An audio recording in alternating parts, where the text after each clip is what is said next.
Okay, I'd like to call the meeting to order.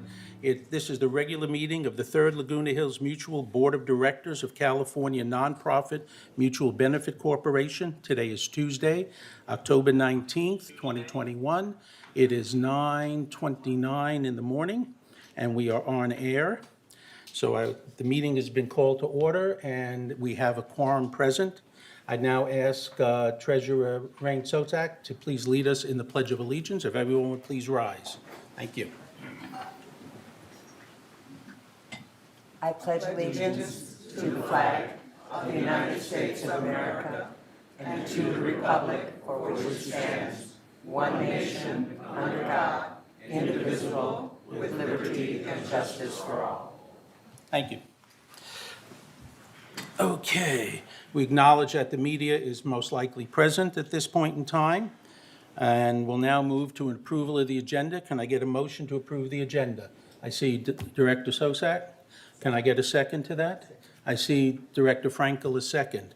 In terms of the agenda, I would like to request two things. One, I would like to remove from the consent calendar the committee recommendations, which is item 11D, and move that to new business as a new business item, because the list that is in the agenda packet is not exactly correct, and I want us to be able to approve a correct list. So I'd like to do that, and I'd also like to add to the agenda under new business, item 13, well, the 13G would be if we do have the resignation of Director Parsons, who's currently the secretary, that we would then elect a new secretary at that point. So we may or may not need G under new business. So those are my two changes to the agenda. Are there any other changes or suggestions? Director Cook? Yes. We have an item on here, the alterations variance processing fee policy. It was 28 days, we're at the 28th day. I would like to pull that for more discussion. All right, well, that's an unfinished business. When we get to it, we can discuss, then you can move to table it at that point if you like. Okay, Is that thank you. okay? That'll be fine. Okay, thank you. Anybody else, additions to the agenda? Hearing none, I'll then assume that the agenda with the corrections is approved by consent unless I hear otherwise. Okay, the agenda has been approved. We now have approval of the minutes. I'll need a motion to approve we're going to take them each individually, the June 2nd, 2021 special open meeting budget and MC review. Can I get a motion to approve? I see Ralph Engdahl's hand, and I see Craig Wayne's hand as a second. Is there any discussion or additions or corrections regarding those minutes? Hearing none, I'll go ahead then and assume that they're approved by consent. June 3rd, 2021, special open meeting, budget and landscape review. Motion to approve, please. So moved. Director McCary moves, a second. I see Director Engdahl is a second, thank you. Are there any additions, corrections, or deletions to those minutes? Hearing none, I'll go ahead then and assume that they are also approved by consent unless I hear otherwise. July 16th, 2021, special open meeting budget. Motion to approve. I see Director Wayne. I see Director Rain Sotak. Director Wayne move. Director Rain Sotak second. Any additions, corrections, or deletions regarding those minutes? Hearing none, I'll consider them approved unless I hear differently. All right, August 13th, 2021, special open meeting on the budget. Motion to approve, please. So moved. I see Director McCary move, Director Wayne seconds. Any corrections, additions, deletions regarding those minutes, please? Hearing none, I'll again assume then they're approved by consent unless I hear otherwise. Okay, they're approved. September 10th, 2021, agenda prep meeting. Motion to see Director Engdahl moves, Director Wayne seconds, thank you. Any corrections, additions, deletions? Hearing none, I'll once again assume that they're approved by consent unless I hear otherwise. September 10th, 2021, meet the candidates. Motion to approve. Director McCary moves, Director Rain Sotsak seconds. Thank you. Any corrections, additions, deletions? Hearing none, I'll once again assume by consent that they're approved, unless I hear otherwise. Thank you.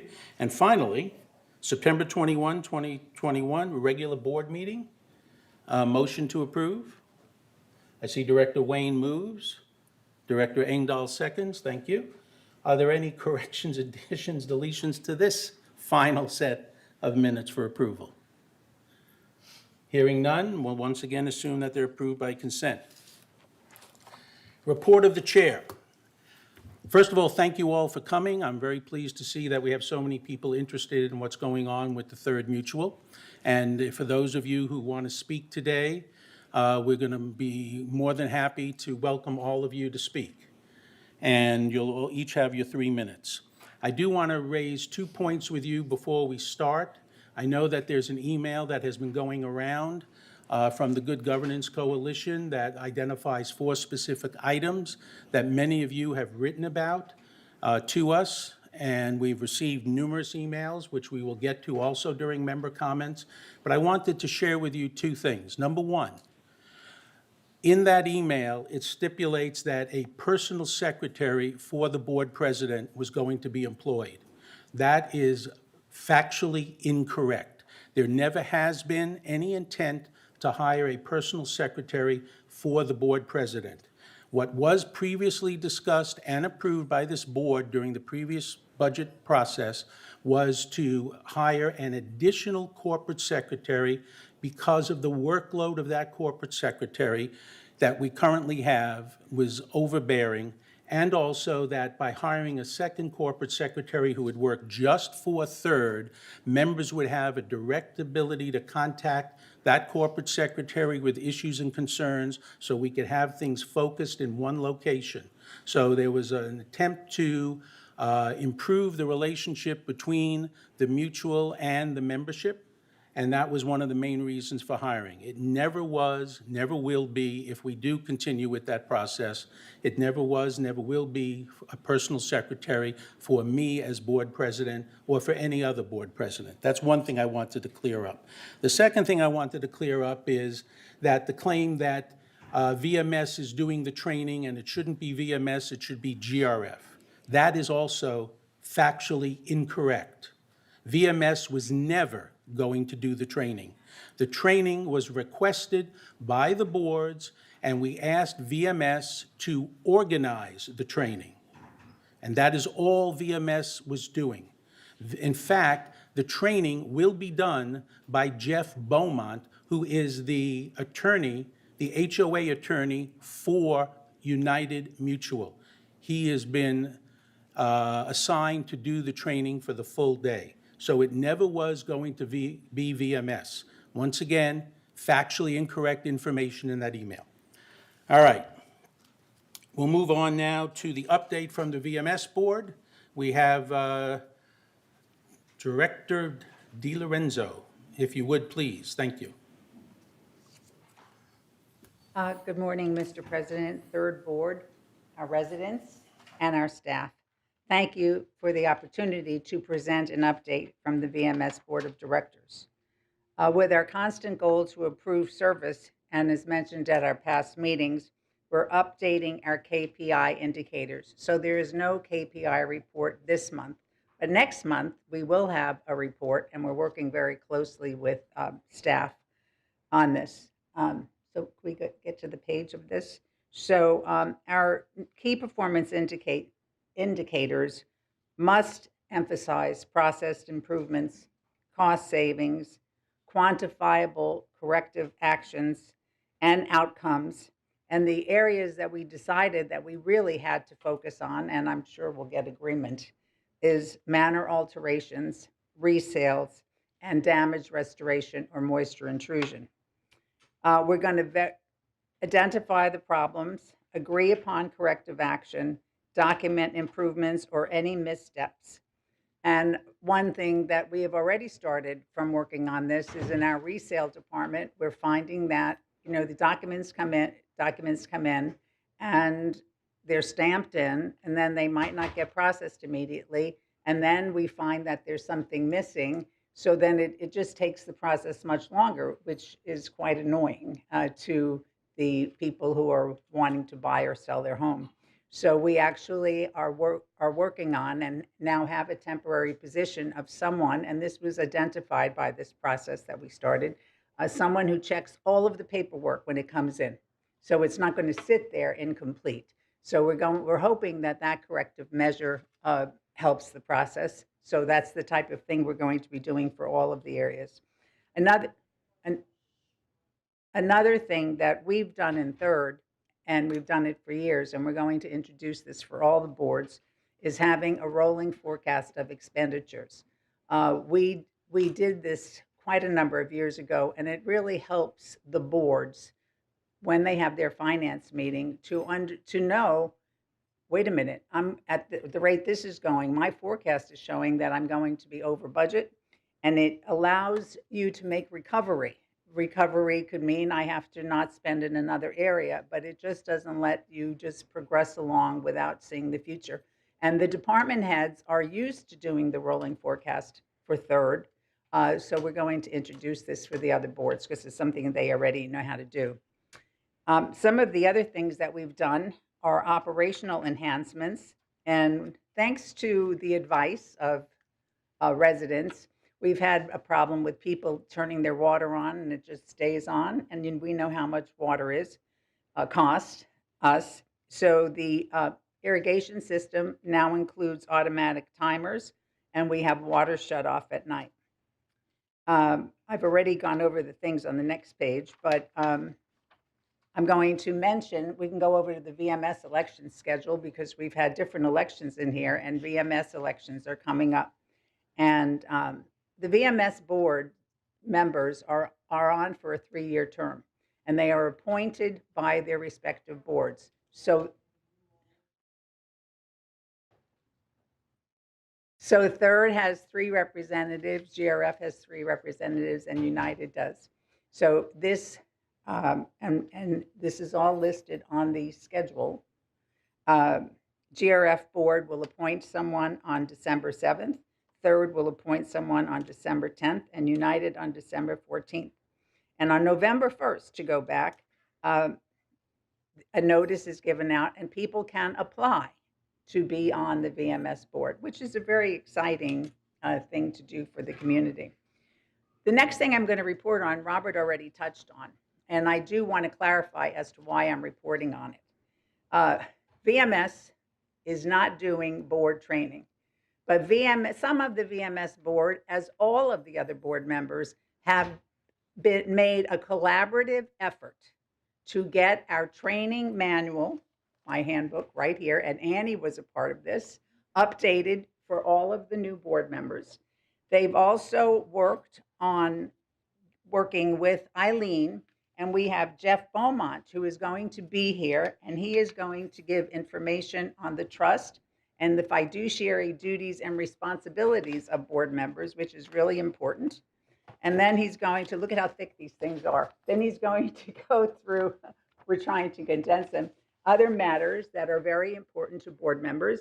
And we thought that he has a legal mind, he's a great lawyer, and this is a great way to have the members trained. Then we're going to go over to Jeff Parker, who is going to introduce the department heads. And the department heads, who a lot of you don't know, you will be introduced to them. You'll understand what areas they cover. And those of you who are committee heads, leaders of committees, will be able to understand the best way to communicate. So that is really important. There's like too much going on as who's going to do it. And we really want this to be well organized. The only thing that VMS did is we tried to push that we have this earlier, because by November 15th, when it's going to be, all new and old board members will be seated, and we can have a new training and a retraining for all of the board members. So we just were the pushers behind it, but we're certainly not going to do it. It isn't a role of the board. In addition to the training that day, a list is going to go out to all of the board members of all of the other training that's available, which is really important. whether it's Robert's Rules training, whether it's understanding an operating statement, whether it's understanding a budget. These are all things that the board members have worked on with staff since the end of 2015. I think it was December 23rd, 2015, that we first hired our employees as VMS. So this has been going on since 2016, and every year we want to work on it to make it better. And in addition to that, all of the other training that we're going to have, we also have CAI training available for board members, which CAI is the Community Association Institute. So that is my presentation. All I want to do is remind everyone that our goal always is to improve service and to work closely with the boards to achieve the service for our residents. If you have any needs, please contact VMS, and it's up there, info@lagunawoodsvillage.com, or contact your board representative. Go to the president. When I was president, I used to get a lot of requests. Thank you very much. Board. Thank you. Thank you very much. Any questions from the board regarding the presentation? Okay. One of the things I forgot to tell everybody in my opening remarks is that we have set the date and time for the first town hall meeting. The first town hall meeting will be Wednesday, the 27th of October. It will take place in Clubhouse 2, the Sequoia Room, and will be from 3 in the afternoon until 5. It will be an open town hall. All members who want to attend, the room will hold 200. So we picked a room that we thought would accommodate whatever we might need. And you'll be able to come, ask questions, speak. There will be no limit in terms of the 3 minutes that we have here. We'll dialogue with you. I will be present, as will a couple of other board members, and we will do this each month for the membership. So the first one is Wednesday. Is it the 27th of Wednesday? I believe that's the case. The 27th is a Wednesday. And like I said, Clubhouse 2, Sequoia Room, which is the large room that holds 200. And we'll be there for 2 hours. And we hope that you'll come, ask questions, share concerns, etc. That's what we're there for, is to hear and to listen and to work more cooperatively with you as members. All right. On to now the open forum, which I'm sure many of you are here for. At this time, members only can address the board regarding items not on the agenda. While the board reserves the right to limit the total amount of time allotted for the open forum to 30 minutes, we are not going to do that today. Today, we are going to let everyone who wants to speak for their 3 minutes. We'll take everybody's comments that they want to make, every statement that you want to make, and we will sit here until we hear everybody who wants to speak. We will then turn to the people who are on Zoom who want to also speak, give them an opportunity, and after we hear from them, we will go through all of the different emails. Each email will be read in its entirety, and we'll take whatever amount of time is necessary to go through all of the member comments, however they come in today. So we're ready, Grant, for to start with the members who are present here in the audience who would like to speak. First comment is from Jules Zellon, 3124A.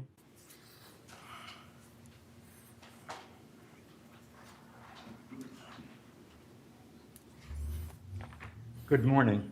Morning. Steve Parsons threw me out of the last meeting, said that I had mentioned a name. But there's no rule prohibiting a name. As Casey Stengel might have said, you could look it up. In fact, I actually did. So anyone who tells you you can't use a name is playing with words, citing irrelevant authority, or just pulling your leg. At that meeting, I urged the board to adopt a member-centric resolution recognizing that members' interests come first. I noted that our governing bodies make illogical decisions. Even highly respected directors like Debbie Dotson has made and said things that I didn't believe make sense. Big, important decisions, like spending hundreds of thousands on unnecessary ballot initiatives that might not provide any benefit, even if they pass. But also little decisions like convicting me of parking my scooter in the wrong direction when the statute specifically allows to be parked in the wrong direction. But even when reminded that the law was on my side, Debbie insisted I was wrong. Here are her exact words. Please stop saying you proved your innocence. You did not provide proof beyond any reasonable doubt. We should pause here to let those words sink in.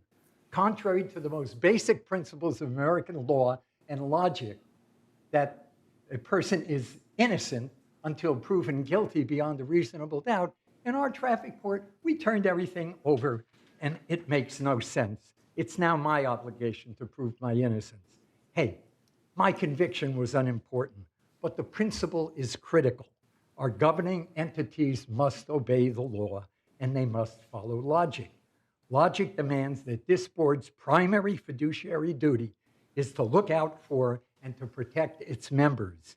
But since that's not how you've been operating, at least since I got here, I once again urge the board to adopt a member-centric resolution stating loud and clear that the members' interests are paramount and that such a principle must control the interpretation of every other rule that we use. Then you can finally begin to say that you are caring for and doing the will of and protecting the interests of the people you represent. Thank you and good luck. Thank you.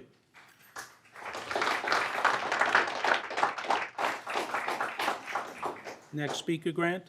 The next speaker is Leland Isaacs, 5194. Good morning. Thank you, everyone, for your well-intentioned volunteer service. The current board president cited decency as a reason for not mentioning names. Therefore, I am honoring that. The most decent thing for the board to do is to consider the hope of 2,186 voters. I am wearing the Kryptonian symbol of hope, and it is that hope that I request you consider seriously.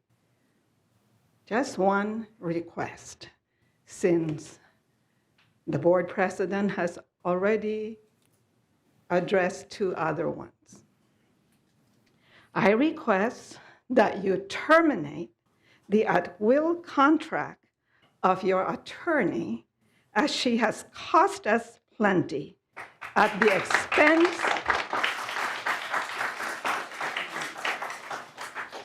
expense of services for us, paying her over $434,000 to recover just $3,740 was obscene, especially since the plaintiffs were only suing for $1 to prove their point. Without that $454,000, we could have had better turf for $300,000 from landscaping and still have over $134,000 left over for services for us. As you can see from the responses of the audience, we prefer turf over legal cost. So please consider the deafening message from your 2,186 constituents. I appeal to your sense of decency because there are widows who are considering whether they can continue to live here. And some of them are my neighbors. They write me, and it is painful to read what they write. I thank you sincerely from the bottom of my heart for your good intentions in your volunteer service. Judging from the presence of these folks here, we just want to make sure that your really good intentions do not pave our way to hell. Thank you so very much.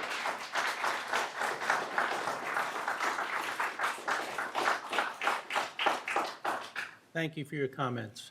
Next speaker, please. The next speaker is Catherine Freshley, 5490N.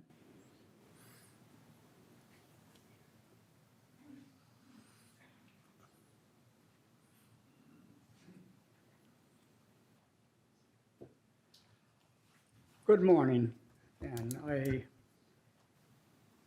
and just a note that, you commented on some of the items that I was going to bring up, but I do have still two questions I really need to understand.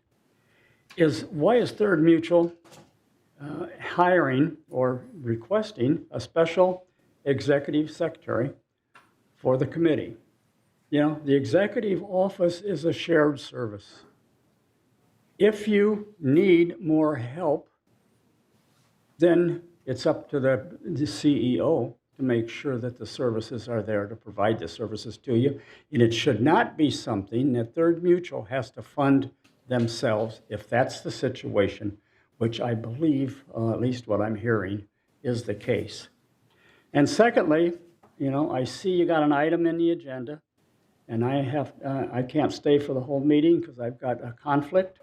But why is there a cell phone for the president? I have spent 9 years on the boards, and we never had a situation where the community purchased and paid for a cell phone for the president. With today's communications, ease of communications, you have a cell phone, I have a cell phone, we've got email, we can text message. There is no reason that the community should be paying the services for a personal cell phone for the president. However, you may have a good reason, and that needs to be then fully explained to the community as to why this is so critical. And finally, one additional item was that with the exploding legal costs that have occurred, I was treasurer for Third Mutual for 3 years. Our legal costs were roughly $100,000 a year at the most. And we even had a couple of lawsuits during that period against PCM. So we managed to cover those things. And why we are running legal expenses of $300,000, $400,000, $500,000 a year is asinine. There is no reason for it. You need to find another attorney. There are many attorneys with great HOA experience. However, they're not attorneys who seek to sue every resident because of a conflict or violation. So I appeal to you to take care of that. And I want to thank you for your service and good luck for all of us, because you are here to serve us. Thank you very much.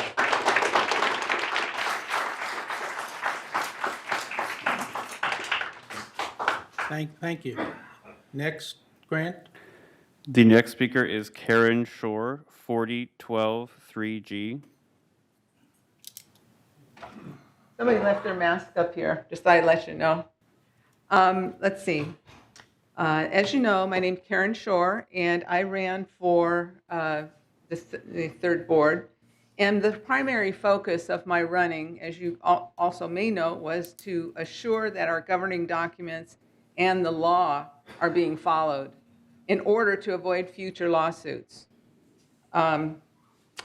Also, I'm hoping that these directors, all of you now on the board, will consider all the comments that are made today. Obviously, the agenda brought out a large number of residents.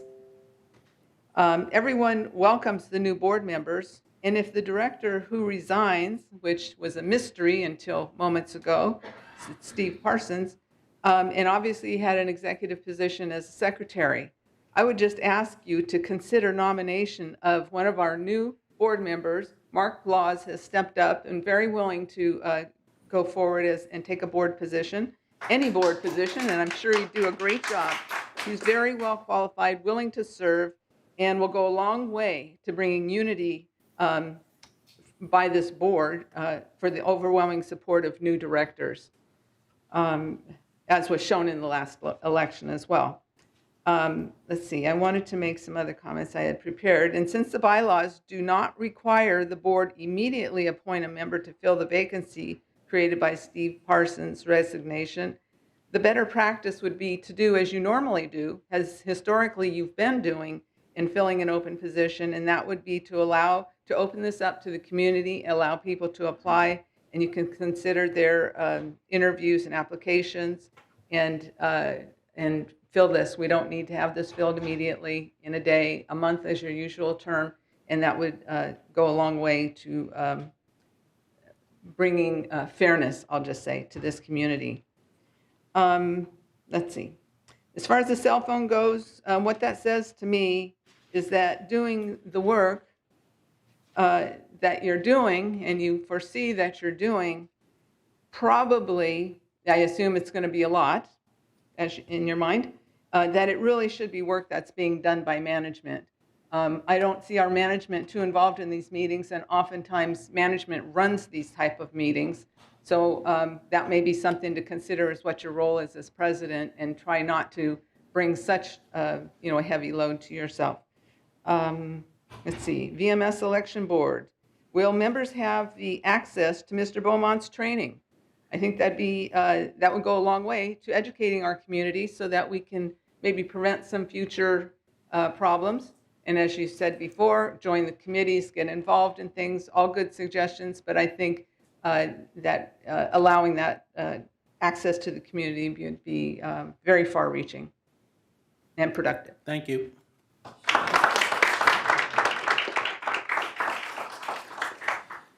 Grant? Next comment is Joe Camara, 24041H. Still here. Thank you. Good morning. And thank you all for your service. Really appreciate. You could be out playing golf or something else right now, I know. So, and even more thankful because we're all part of a very dysfunctional organization. So since I got an opportunity to speak, my first comment is we have one VMS with 5 operational departments. To oversee their performance, we have 5 different governing boards with 34 different subcommittees. That's insanity. That can never work. It's totally inefficient and broken. So we're all part of a terribly broken system. I think one priority should be to streamline our processes. Look at this, the amount of printing and meeting, and you report about your report and tell me your report about your report. Everybody's busy, but there's a big difference between busy and being productive. So that needs to be worked on. Beyond that, you could see, we're also aware we're being bamboozled badly. The last 2 years have been tragic in a lot of ways, but it's obvious the COVID stand down for a year and the cutting of services should only result in a reduction of our HOA. This $93 increase pulled out of somebody's backside is insane. So another recommendation is there should be no increase in HOA, and all this insurance scam needs to be canceled immediately. I have a lot of details on it. We don't need more property insurance. We were self-insured for decades and we got along fine. I have a lot of questions I'd like to be more educated about. Why wasn't Dan Yost, our finance, risk manager, insurance guy, involved in this whole process? They hid him in some closet, and I'd like to know who transferred him to human resources out of finance. There's a thread to follow there because there's some bad stuff going on. Okay, I got 1 minute. What else? The cut in services. Our town clock has 4 hands on it. 3 of them are incorrect. 1 of them's not even there. If you guys didn't know that, you're not doing your job. If you did know it and it hasn't been fixed for 2 years, you're not doing your job. Go look at the town. It's falling apart. There's rebar out there, tripping hazard. People have walking assistance. You talk about risk management and safety. Take care of the infrastructure. All the money we're pumping out the door and throwing in the garbage with this insurance, we could have this town looking so beautiful, and it's not. So in summary, no HOA increase next year. You're not doing your job.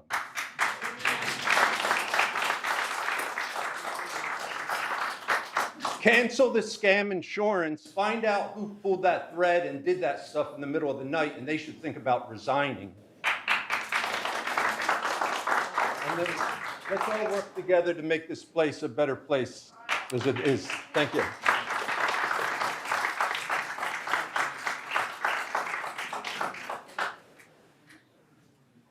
Grant?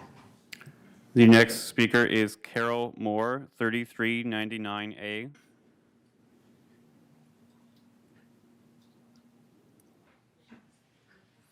Good morning, and I too thank you for serving. I think you can see there's a great deal of animosity, there's a great deal of energy in the room, and there was in the election. I think it starts with our telling people, you're cut, your time is up. That sends a cue, and that tells us, are you interested in hearing what people have to say? Do you really want to have a dialogue? It starts right there. There are 4 issues, and I think you were aware of them. And the vacancy, in the past, we did post it. And yet I heard the former president, I don't see where Steve is, Steve complained because he said this is the way we always did it. What he did for the election was illegal and it was unethical. And he's right, because you never have seen anything different. I understand that because you haven't had training. You thought that you can just appoint right now. We never did that. Many of these people served on the board. We always posted, pardon me, any vacancy so people could apply, but you've never seen that. So when you say, no, that's the way we always did it, we understand you don't know, and we're asking to change the rules that you have followed, and the training, the lack of training, we do feel is critical because we posted things. We also the board never was involved in the election. We formed a committee. The board was arm's length from any involvement in creating any questions. Can you see how improper that is? For that you would create the questions and then ask them and having your own members be involved in that. That's not an ethical behavior. And that's our concern with the training. If you're continuing to break laws and even asking for our names, you have no right to that. Do you realize that? We don't have to tell you where we live. And yet you're passing out cards. These are the kinds of things we're referring to. We're asking your help. You're going to have a town hall. Would you do this? And I believe you're all sincere. I believe you're all quite bright. The lack of the tools that you've had have hindered you. And I'm asking you at the town hall, mention the vacancy, postpone it. You don't have to do it right away. Post it. At the town hall, discuss why you need the secretary, why you need the phone. If you can convince our community that these are really necessary, they're with you. But you haven't convinced us. Please take notice of those things. Do it at the town hall. There's your opportunity. Let people have a dialogue with you. Thank you very much, and thank you for your time.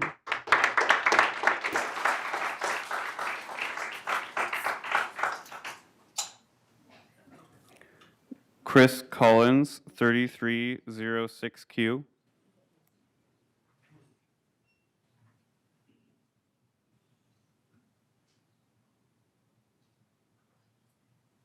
Is Chris Collins here?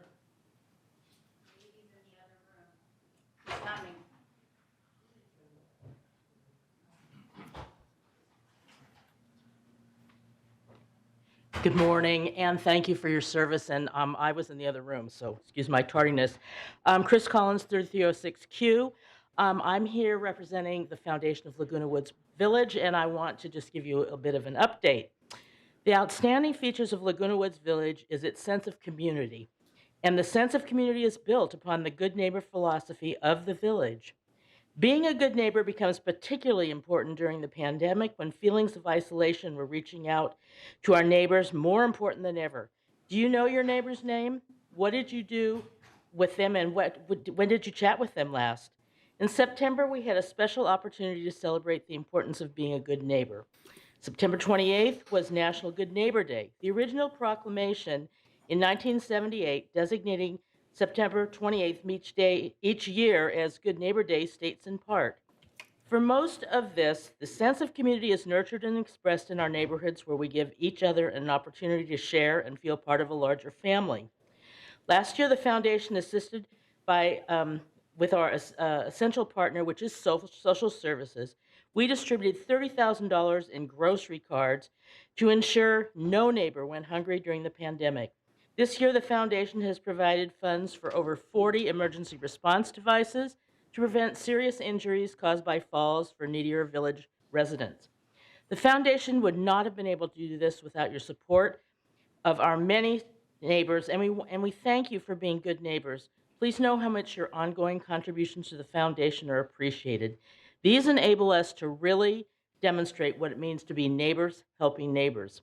So for more information about the foundation, or if you have any questions, please contact us at the foundation at comline.com or 949-268-2246. Thank you so much. Thank you. Mark Uhase, 3512C.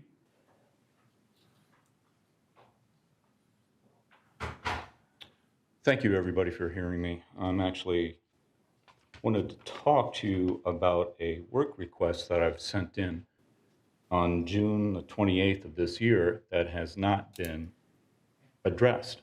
I've gone back to residential services many times. They've sent emails out. The service request number is 5021594861.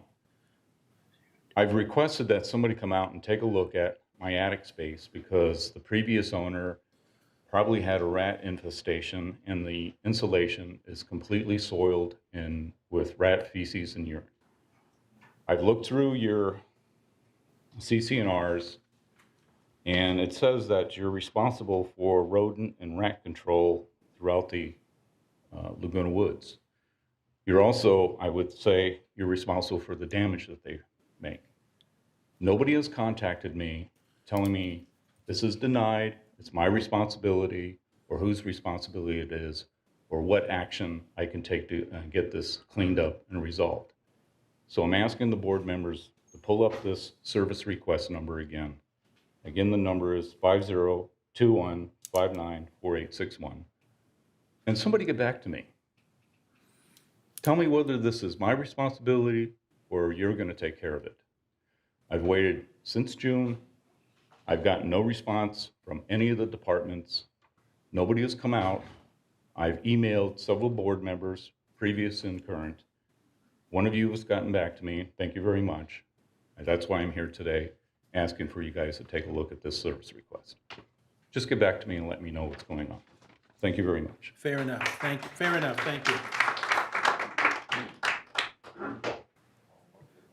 Sue Lesser, 3512.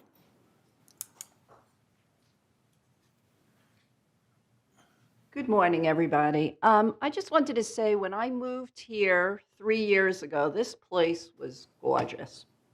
Now, you want to raise the HOAs to a ridiculous amount.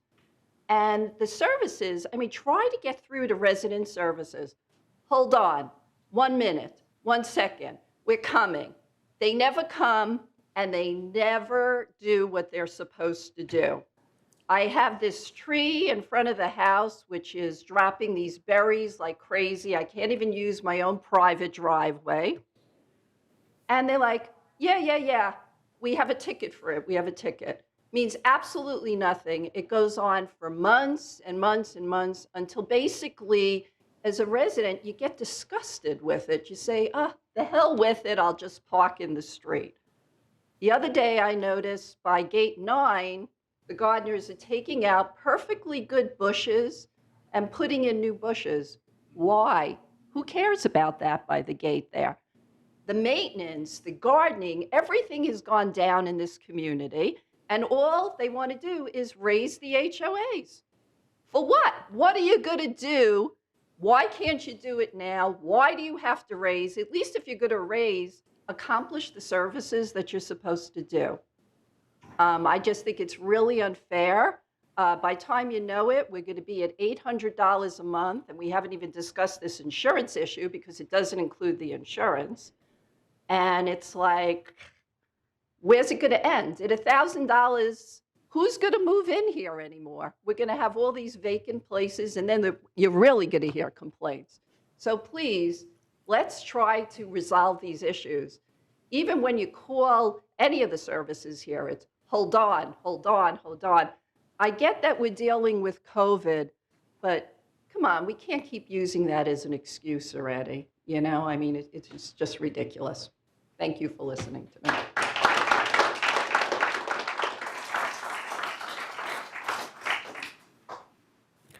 Noel Hatch, 5400B.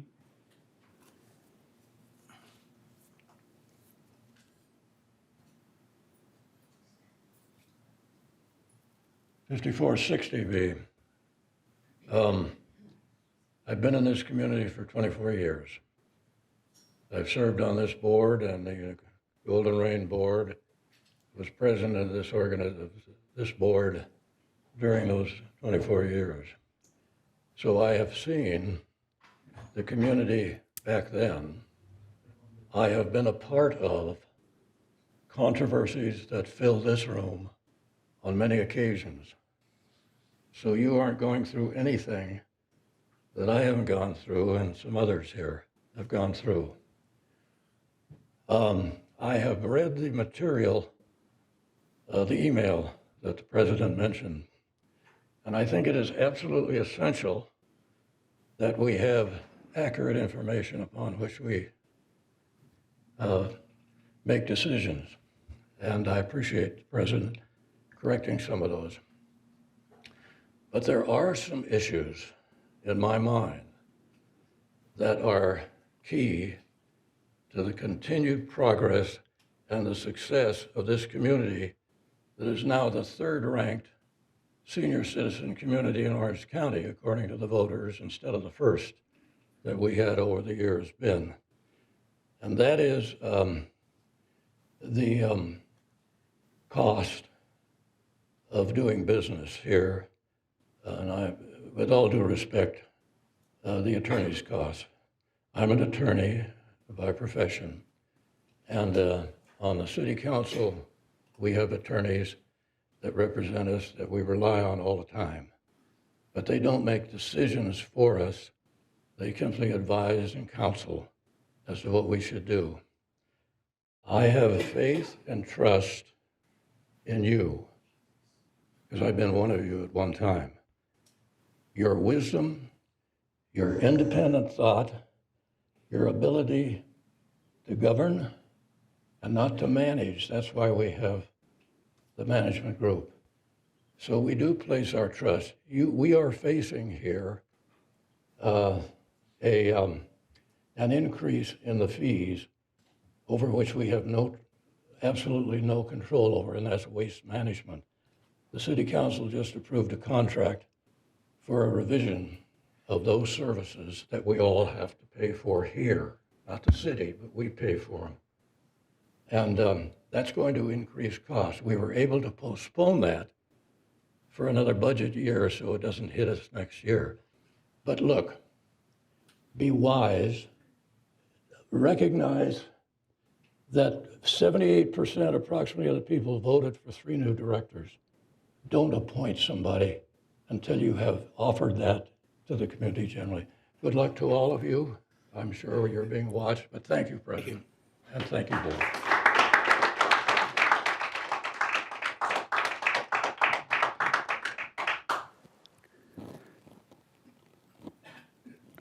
I'm sorry, Mary Belchazzi, 3240C.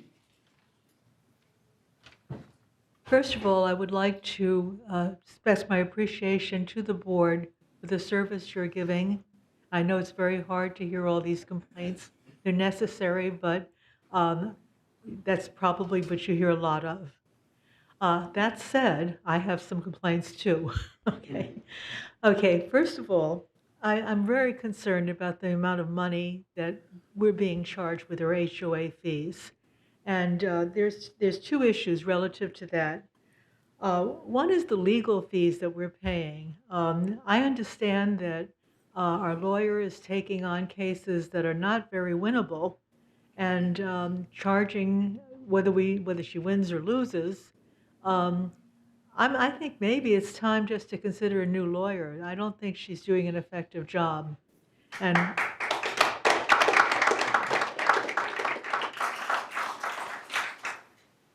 Secondly, I want to talk about the additional cost of a personal secretary and a cell phone. We're already scheduled to have a $93 increase in our HOA fees.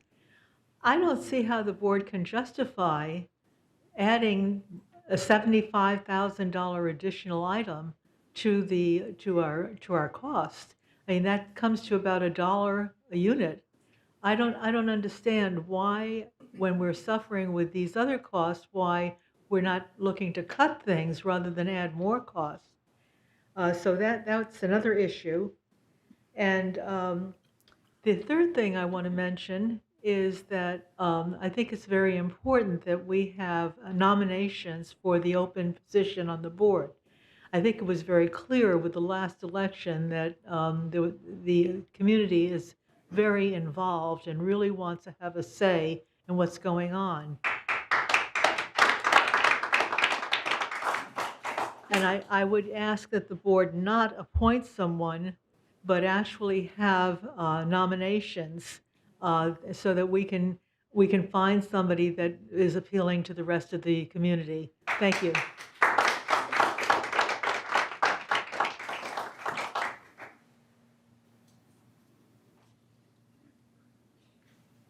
The next speaker is Susan Smallwood, 3456B.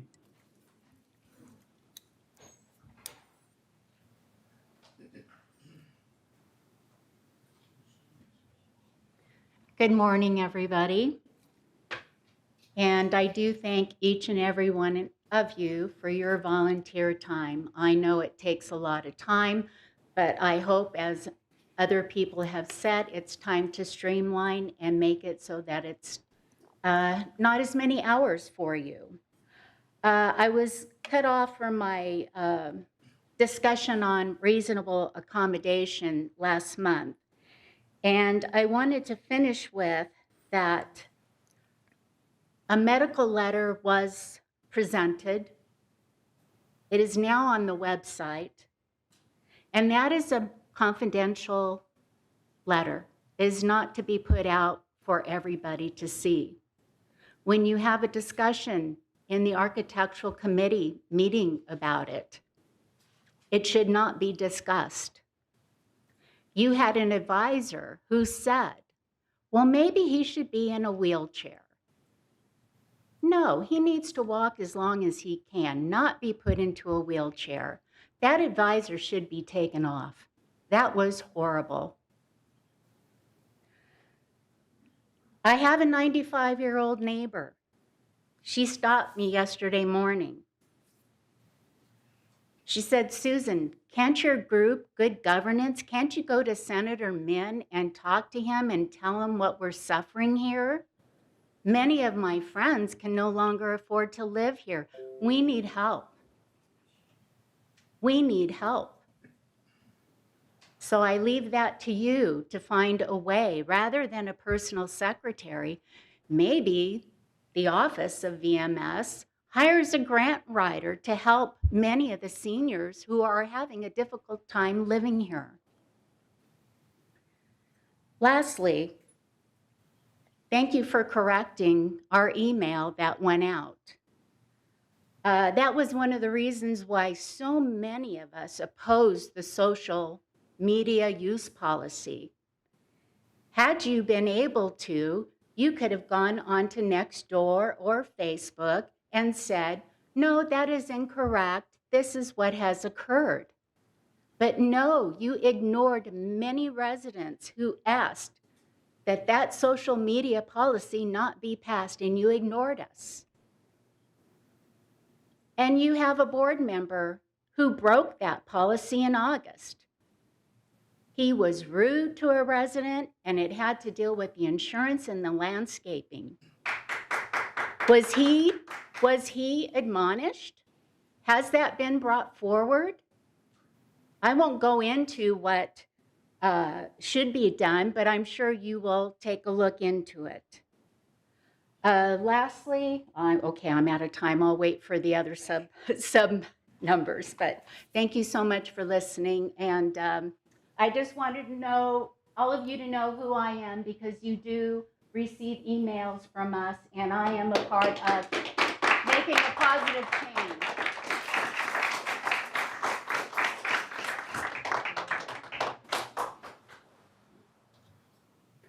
The next speaker is Diane Jean, 3080C. Sorry, 3080B.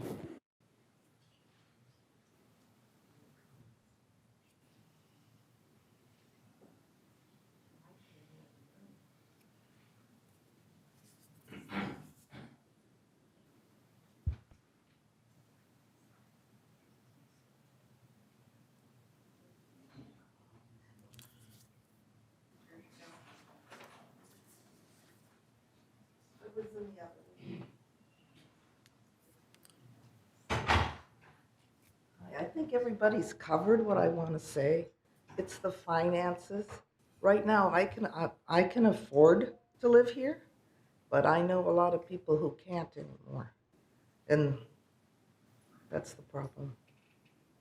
Maybe we need more people on our mutual that know more about financing rather than just passing what GRF wants. Anyways, thank you.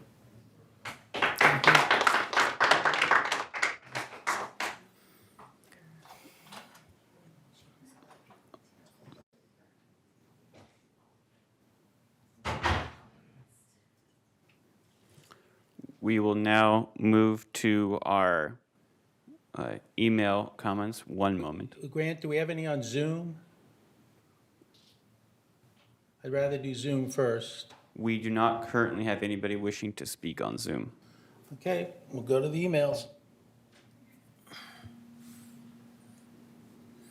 Good morning, Honored President, Board of Directors, and residents of Laguna Woods Village. The first comment is from Ching Tae Lee, Unit 3158C. Please replace the current attorney who is misdirecting the board. Request GRF and not VMS to handle the training for the board, which must include understanding harassment issues. Delay filling the new vacancy and post the vacancy so qualified candidates can apply. And finally, reject hiring a personal secretary as well as purchasing a cell phone for the president. The next comment is from Stanley and Marie Gianzaro at 2196Q. The existence of a board is for the primary purpose of protecting the homeowners and working in their best interest. Therefore, we suggest that, 1, you replace the current attorney who is both misdirecting the board and costing homeowners excessive expenditure of their money for her salary and the constant suing practices she pursues. Number 2, that you have GRF provide the training for the board, which includes understanding harassment issues. Number 3, that you do not fill the new vacancy before posting the vacancy, providing enough time for the other candidates to apply. 4, that you remove the free gifts that you have showered on the board president at homeowner expense. We believe such practice is not only unethical, but unlawful.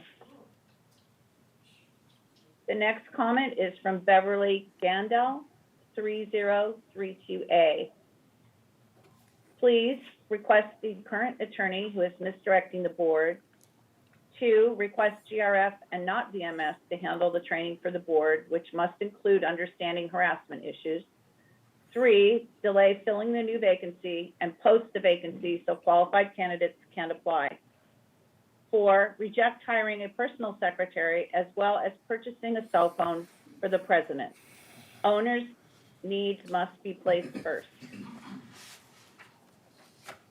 The next comment is from Emily Tosh, 5394A. Please replace the current lawyer and allow another qualified person to seek a board position. Thank you. Next comment is from Sue at 5015. Dear sirs, please replace the current attorney who is misdirecting the board. 2, request GRF and not VMS to handle the training for the board, which must include understanding harassment issues. 3, delay filling the new vacancy and post the vacancy so qualified candidates can apply. And 4, reject hiring a personal secretary as well as purchasing a cell phone for the president.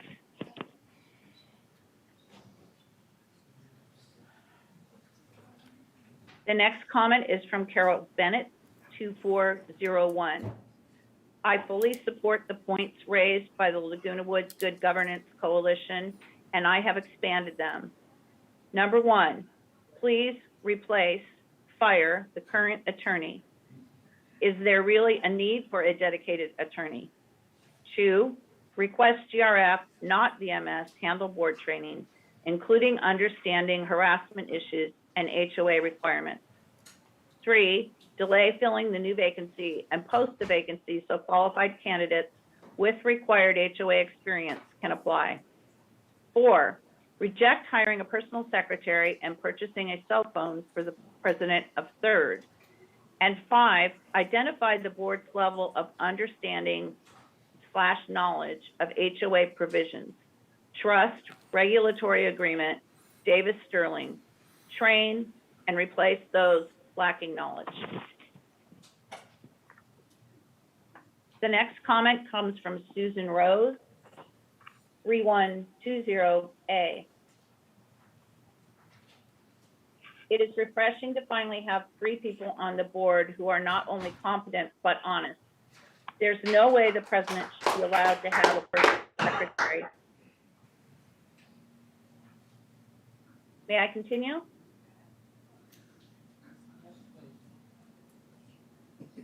Please do. I'll start again on that one since it was interrupted.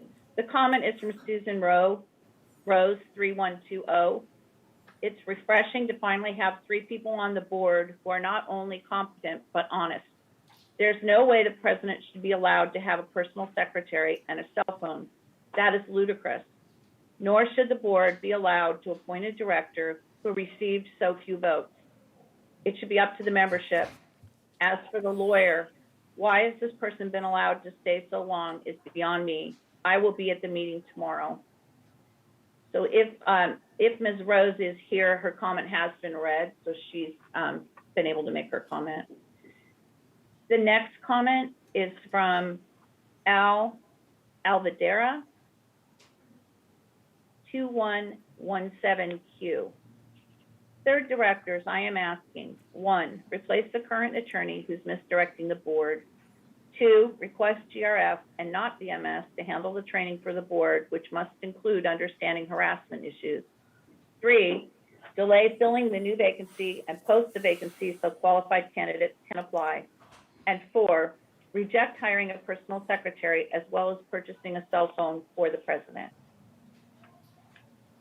The next comment is from Susan Weiss, 5193. My friend and neighbor Priscilla Carroll wrote the below letter, and I am sending it again since I agree with everything she listed. Number 1, the current attorney needs to be replaced. She has cost the residents of 3rd a lot of money only to fill her own pocketbook. My only encounter with her was from a TV meeting before the first election regarding the insurance.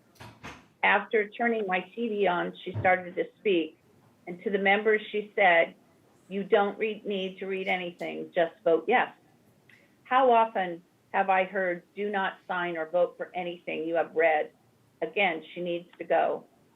If there's a new vacancy on the board, it should be voted on by the residents, not just assigned by the current president, but put into place to put into place whomever he chooses. And last but not least is the personal secretary and cell phone for Mr. Muchnick. If Mr. Muchnick cannot do the job without a private secretary and a cell phone, then he needs to step down. If this passes, it will only be the beginning for people of all the boards to give themselves perks at the expense of owners. Being on a board is a voluntary commitment made by a resident. Laguna Woods is a senior retirement community, not the Ritz. Many residents are already strapped financially and do not need added expense. And I just want to go back and clarify that that comment was actually sent in by resident Susan Weiss, and it is the words of Priscilla Carroll. The next comment is from Dale Moon at 3158 Alta Vista B. I'm a retired widow living on a fixed income. Yes, my Social Security will increase next year. However, with the inflation of everyday life, it will not cover all the additional costs I now have to endure. I do not know anyone in my area who's doing well. I can't continue living in Laguna Woods for paying more and receiving less. Please consider the following. Do not pass on costs for luxury items such as cell phones or personal secretarial services. 2, our current lawyer has not been effective in negotiations for keeping our HOA dues in check. It's time to find a qualified individual who can turn the tide and is cost effective.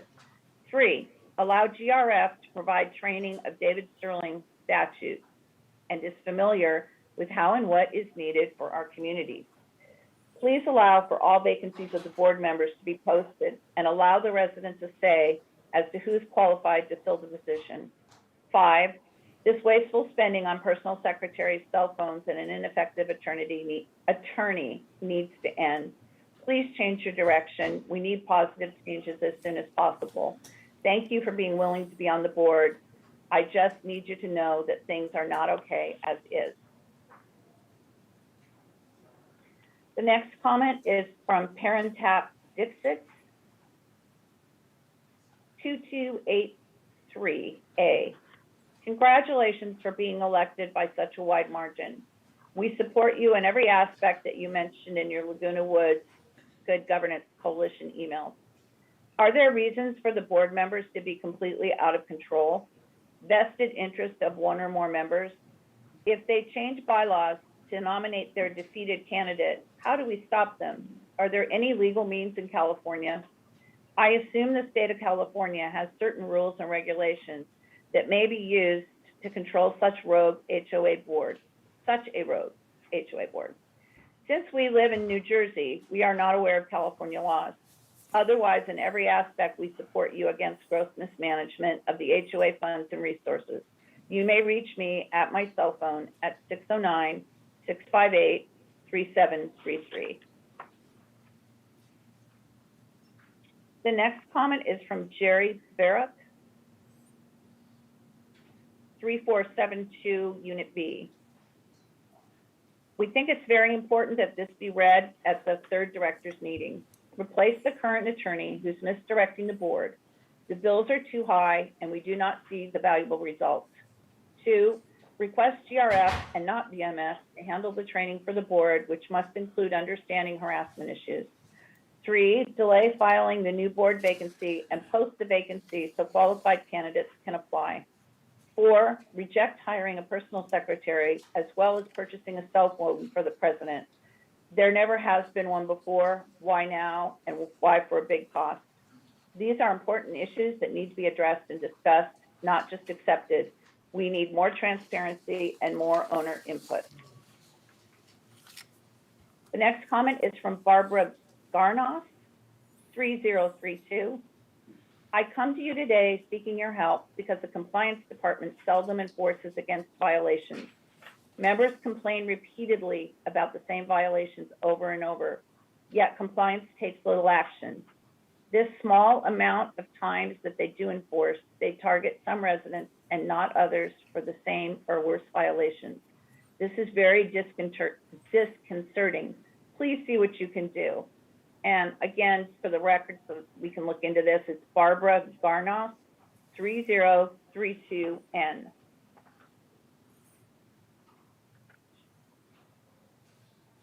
And we have that resident submitted the same comment twice.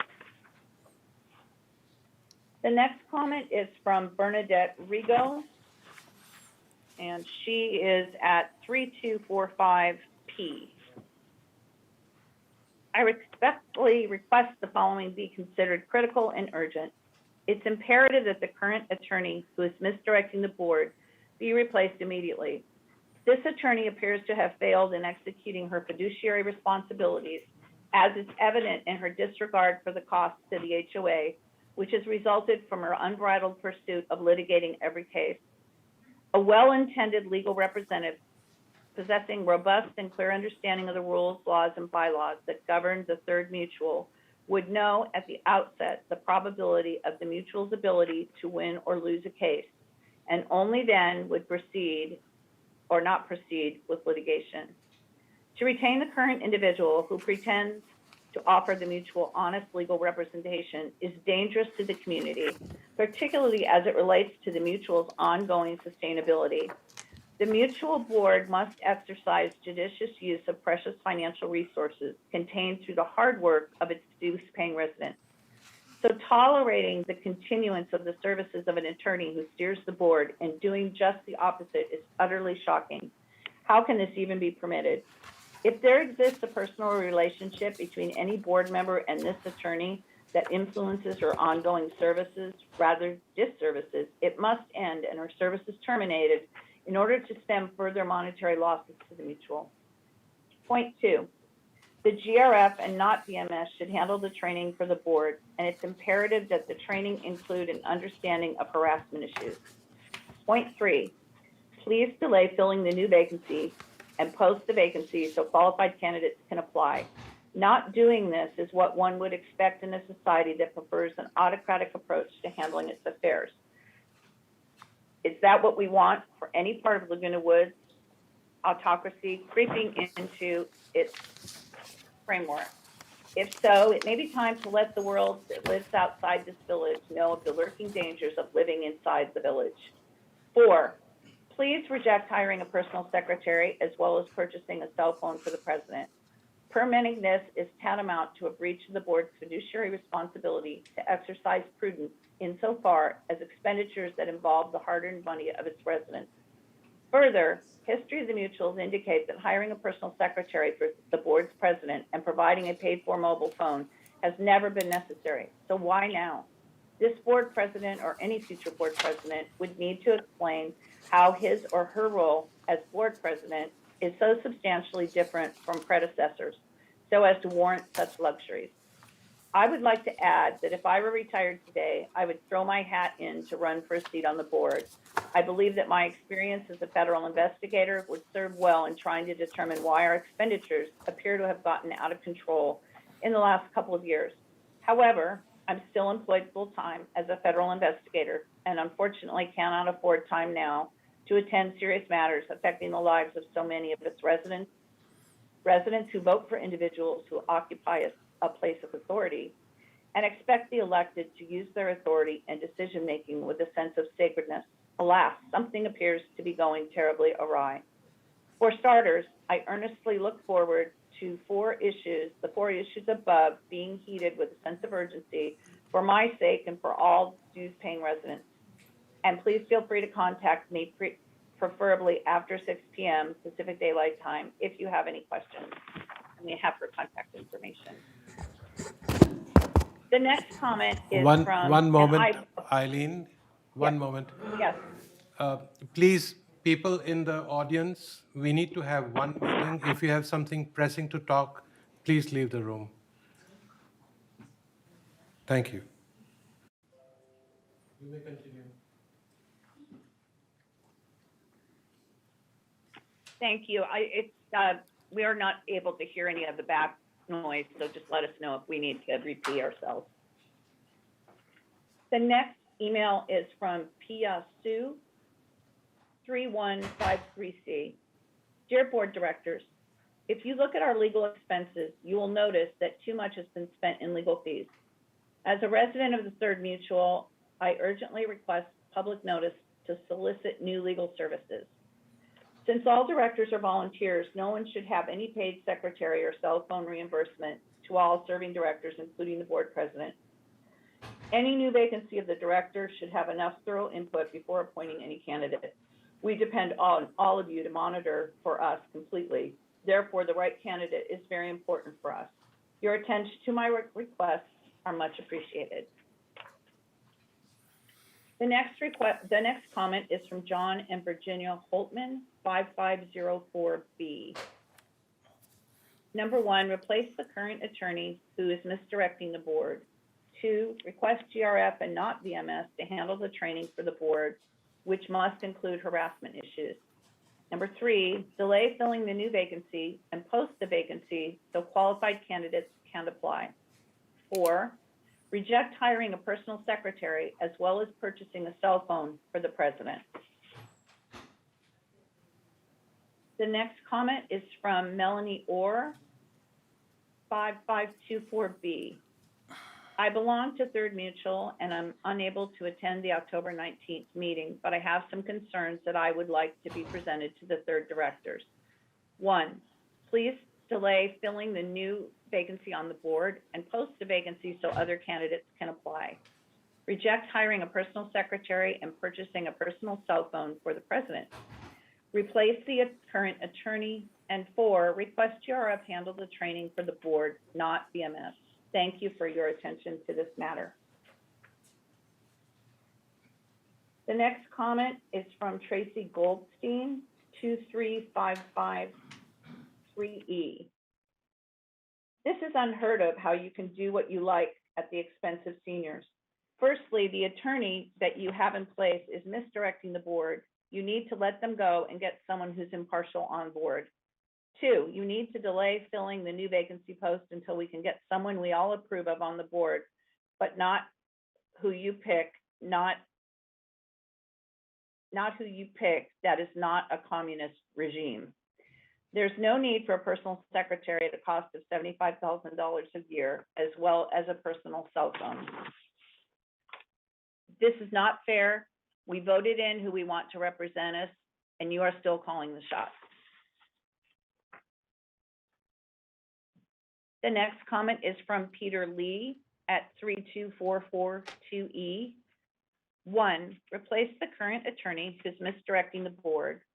2, request GRF and not VMS to handle the training for the board, which must include understanding harassment issues.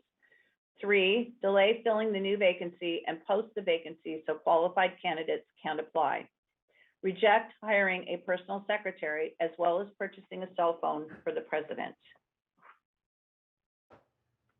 The next comment is Diane Triantis, 2384, Unit 1E.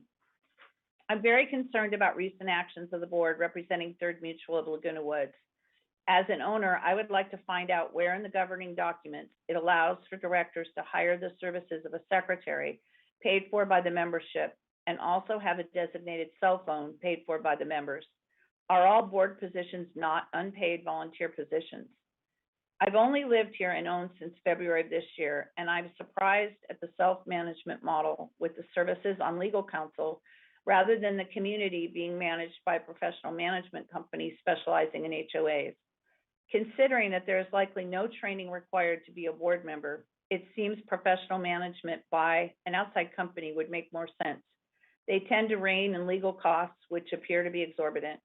I lived and owned a condo in Orange County for 20 years and served on the board there. So I'm questioning the practices I see at Third Mutual, particularly in view of the very high HOA dues we pay. I would like to have the above addressed by the board, and I would also like a review of the following. 1, replace the current attorney who is misdirecting the board. 2, request GRF and not VMS to handle the training for the board, which must include understanding harassment issues. 3, delay filling the new vacancy and post the vacancy so qualified candidates can apply. 4, reject hiring a personal secretary as well as purchasing a cell phone for the president. The next comment is from Priscilla Carroll, 5185. The current attorney needs to be replaced. She's cost the residents of Third a lot of money to fill her own pocketbook.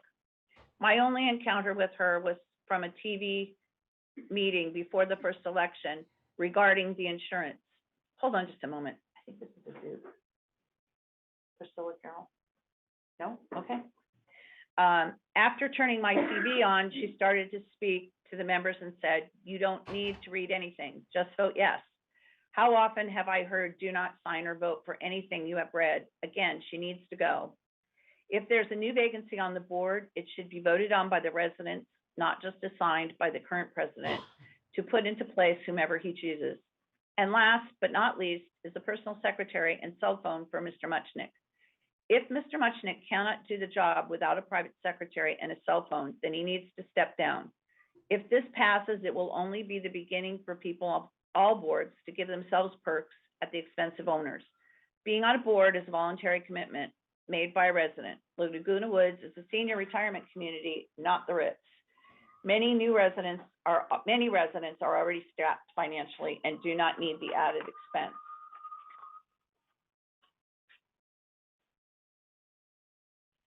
We'll let the siren pass there for a minute. Next comment is from Anya Sullivan, 3041A. I have serious concerns about the board. I agree 100% with the Good Governance Coalition and their concerns. One, as residents, we are the ones who fill any vacancy on the board, not a vote by board members. A phone and private secretary are not necessary. A total review is necessary. We need to address the current lawyer and her outrageous fees. Yes, I'm aware lawyers are expensive. Previously, I had my own apparel manufacturing company and have worked with lawyers in multiple issues. Please, may we address these concerns so our future course is viable and represents the will of the entire village. Next comment is from Doris Silva. Hello, I'm a third owner at Laguna Woods, seeking the board to support the following with intent and best interest of our community. 1, replace the current attorney who is misdirecting the board and increasing unnecessary expenses. 2, request GRF and not VMS to handle the training for the board, which must include understanding harassment issues. In addition, use the funds saved in 1 and 4 to hire trained professionals to train.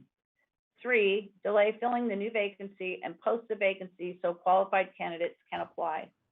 4, reject hiring a personal secretary as well as purchasing a cell phone for the president. The next comment is from Albert Briggs, 3226A. Please forward my concerns to the Third Mutual Board of Directors. 1, replace the current attorney who's misdirecting the board. 2, request GRF and not VMS to handle the training for the board, which must include understanding harassment issues. Delay filing the new vacancy and post the vacancy so qualified candidates can apply. Reject hiring a personal secretary as well as purchasing a cell phone for the president. I am tired of being financially bled to death. Amen. The next comment is from Leonard Feynman, 5514.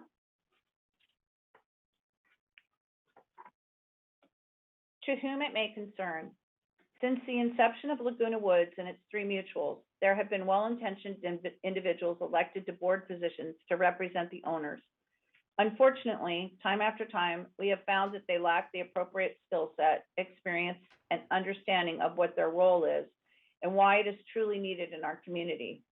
I've been a resident for 23 years, and I have seen firsthand the effects of inefficiency, misappropriation of monies, lack of understanding of our bylaws, and most importantly, the devastation and long-term effects it has caused in our community, especially financially. At this juncture, we must all come together as a community to address how we can best serve the needs of Third Mutual owners. As such, we need to seek legal representation that truly represents the owners of Third Mutual, who understand how each of the mutuals run independently and coexist. More importantly, we need to seek legal representation that truly understands our bylaws, trust laws, and who won't litigate for the sake of litigating to make money. We lose as a community when we depend on those who do not have our best interest at heart. I request that the following topics be brought up and discussed at the board meeting tomorrow. Replace the current attorney who is misdirecting the board. 2, request GRF and not VMS to handle training for the board, which must include understanding harassment issues.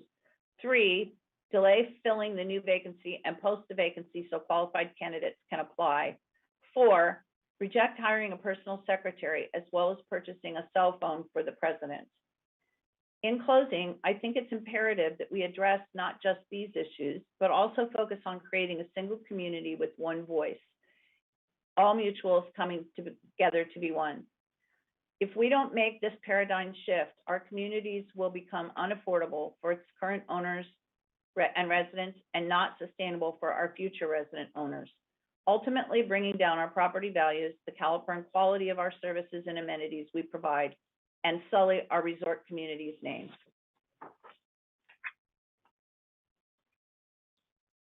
The next comment is from Jerry Coleman at 23932G. At this time, when all of our costs are rising, the board should be looking for ways to cut expenses. A cell phone and a new secretary for the president. Let him buy his own damn phone. With his salary, he can afford it.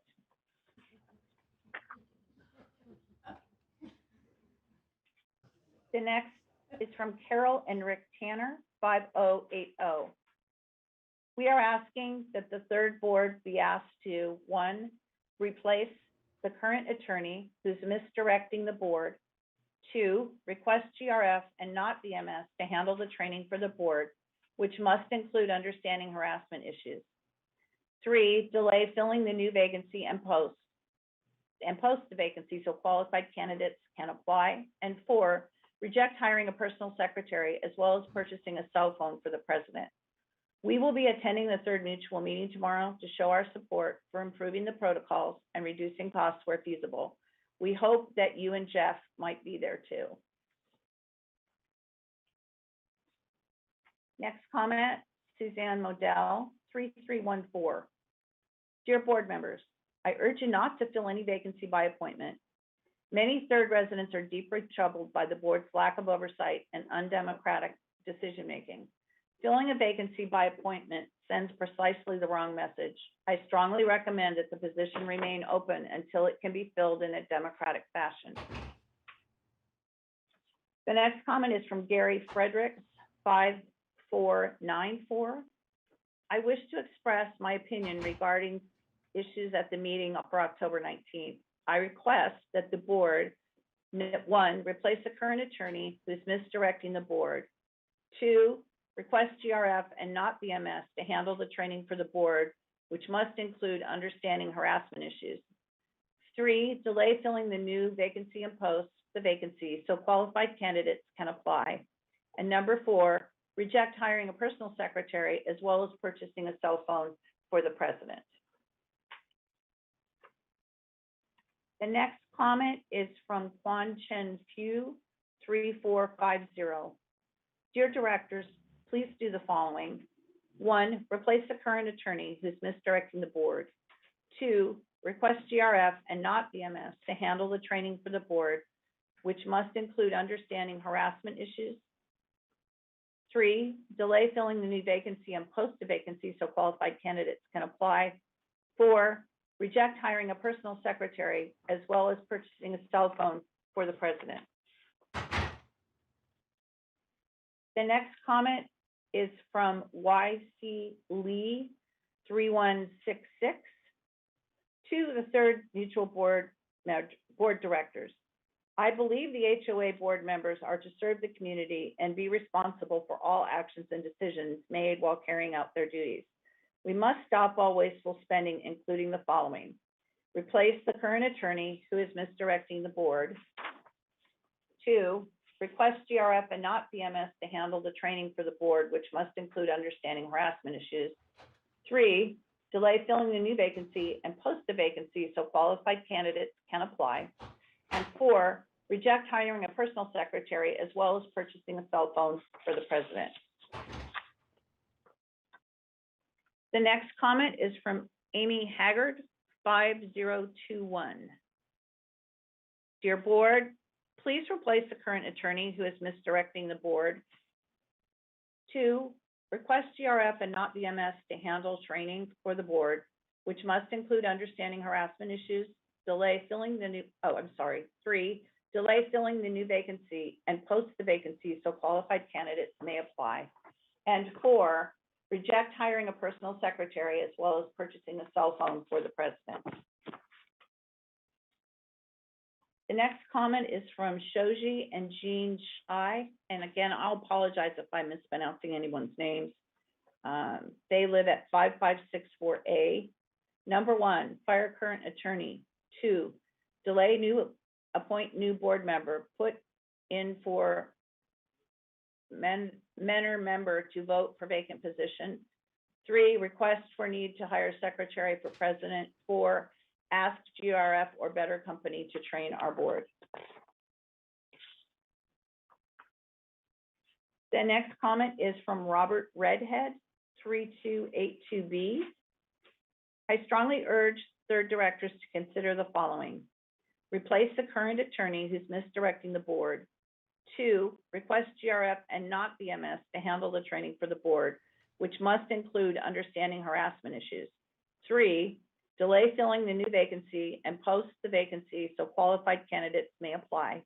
And 4, reject hiring a personal secretary as well as purchasing a cell phone for the president. The next comment is from Everett Vitale at 2315B.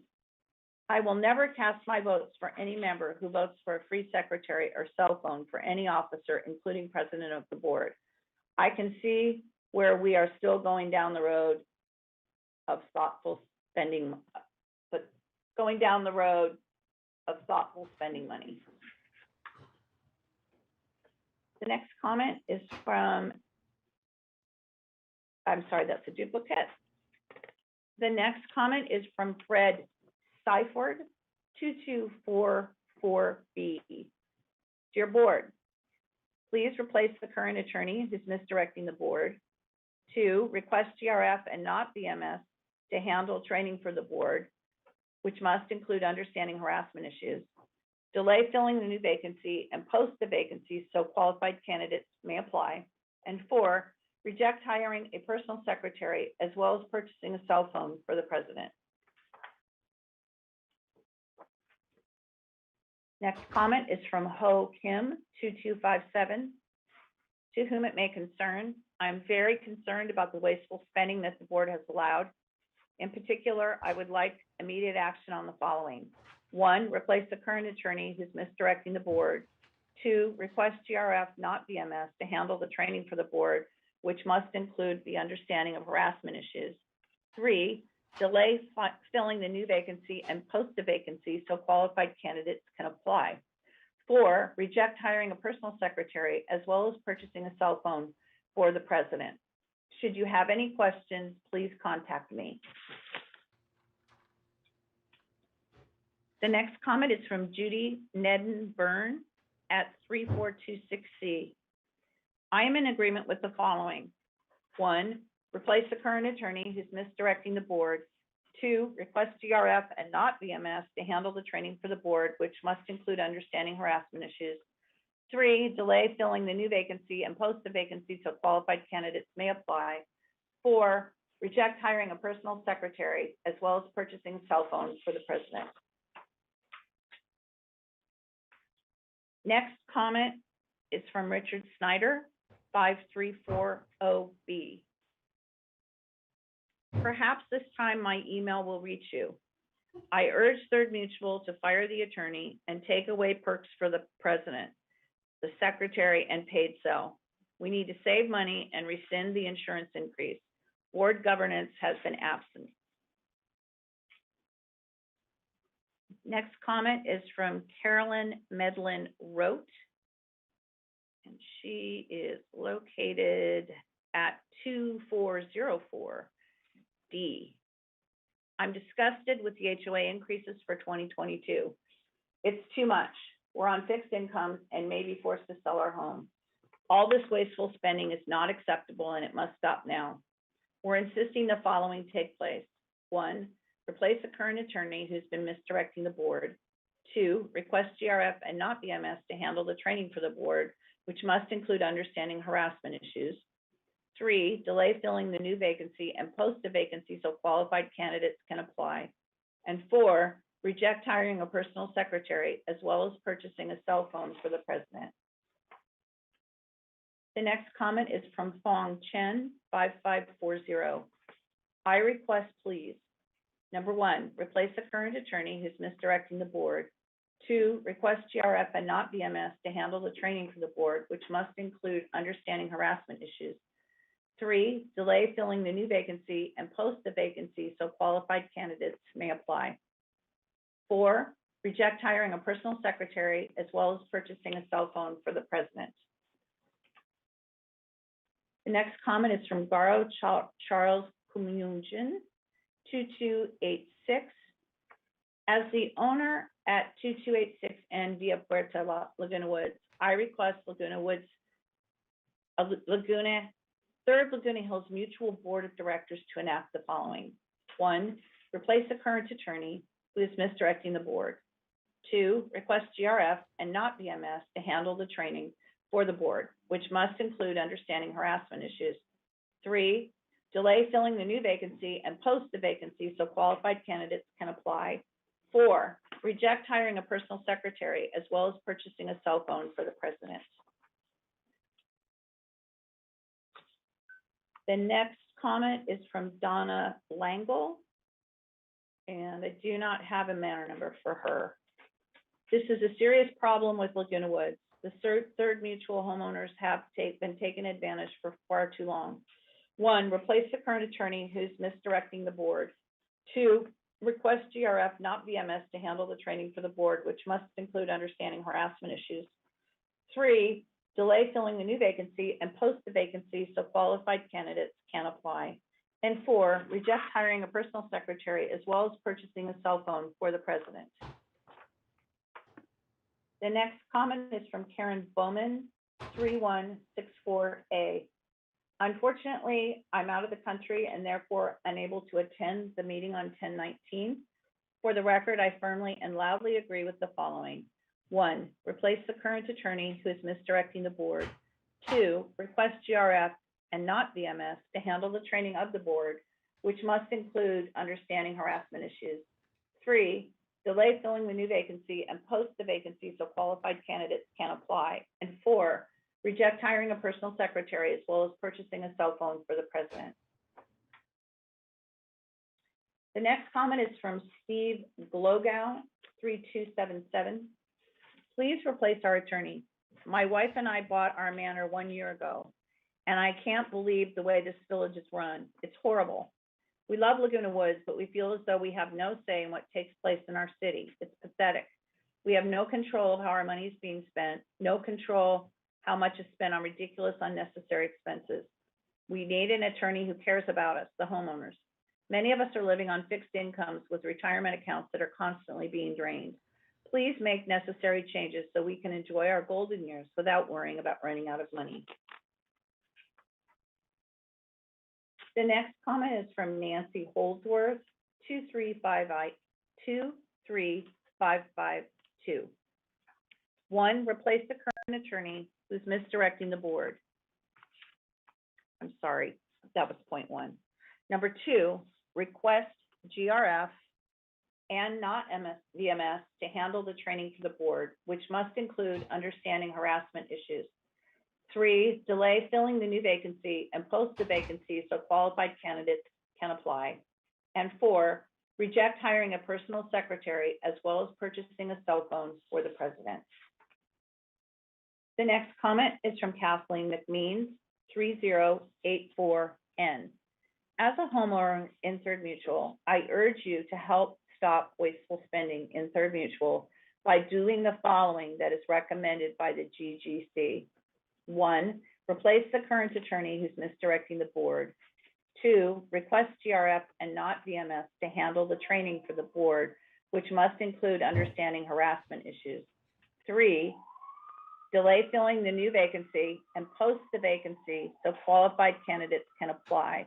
And 4, reject hiring a personal secretary as well as purchasing a cell phone for the president. These are critical matters and are necessary critical recommendations. Thank you. The next comment is from Felipe Alvarez, 2171P.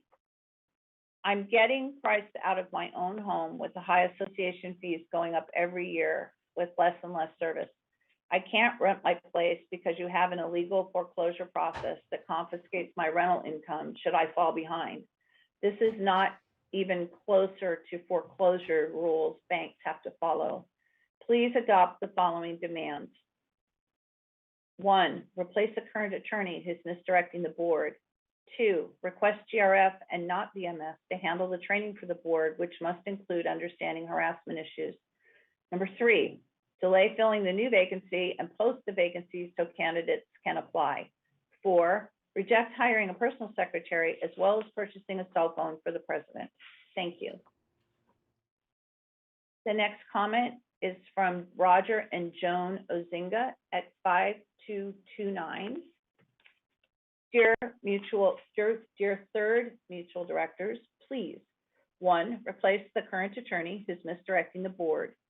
2, request GRF and not VMS to handle the training for the board, which must include understanding harassment issues.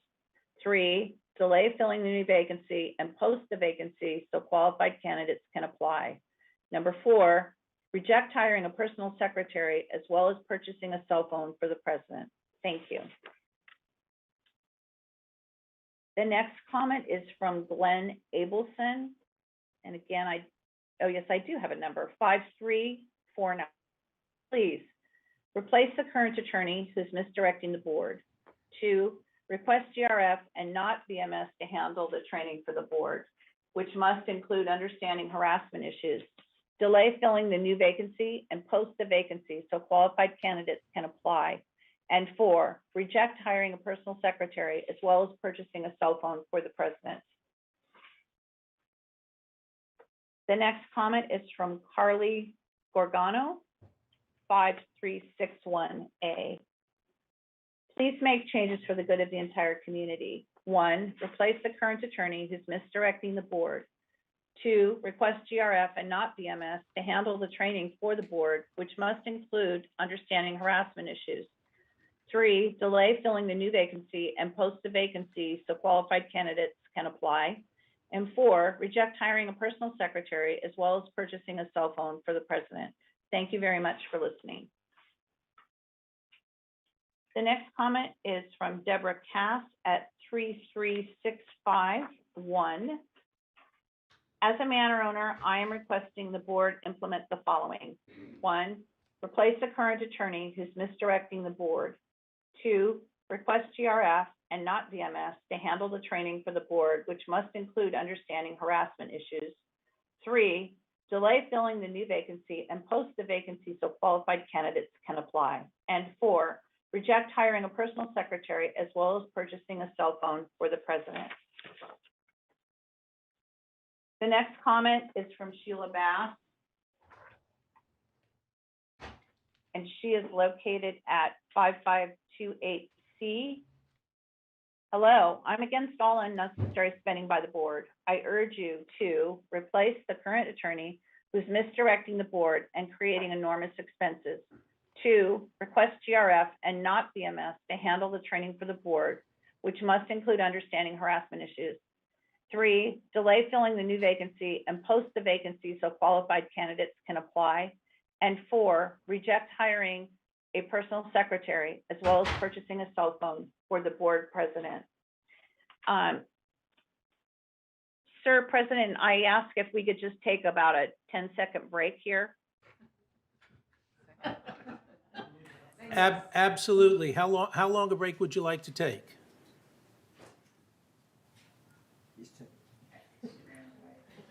You ready?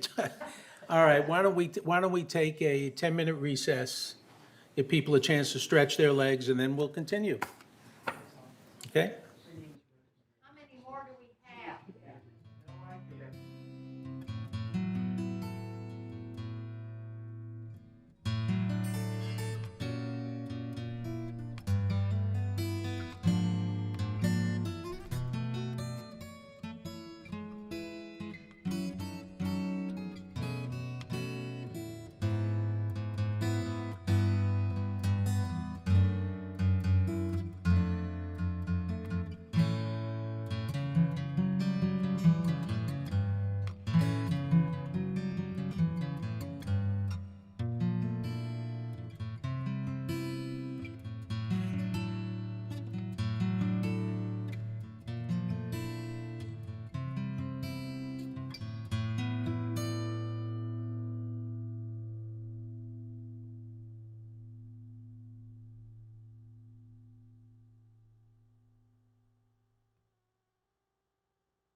no, thank you. I'd like to get us started again.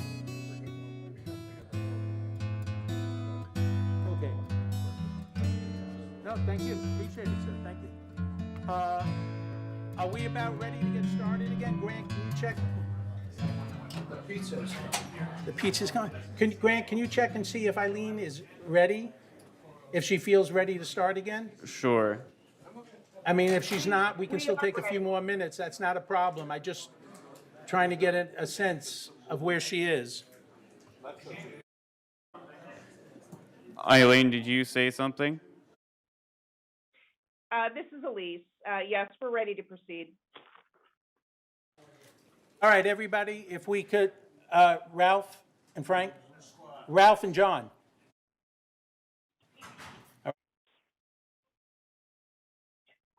And Elise, is that?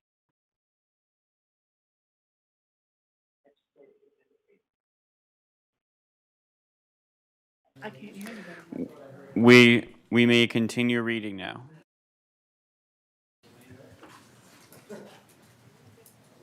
Elise, are you picking up and doing the reading? Yes. Yes, I am. Okay, we're ready whenever you are. Okay. Our next comment comes from Diana Terrones, who writes, she is in 3119B. You have to start listening to us. To start with, no president needs a personal secretary. If he, she can't do the work, resign. We'll get someone who can. As far as a personal cell phone, hell no. Replace the current attorney who is not doing her job well enough to keep us from spending additional money. Let GRF do the board training and not VMS. VMS does not have the experience needed to properly train. Why do we have elections if you are just going to appoint? Post the vacancies and let us choose. There are so many residents here in Laguna Woods Village that are going to have a really tough time paying the increased HOA dues. It's time to let them live out their lives in peace, not worries. The next comment comes from Sue Burke of 5492, who writes, please replace the current attorney who is misdirecting the board. GRF and not VMS should handle the training for the board, which must include understanding harassment issues.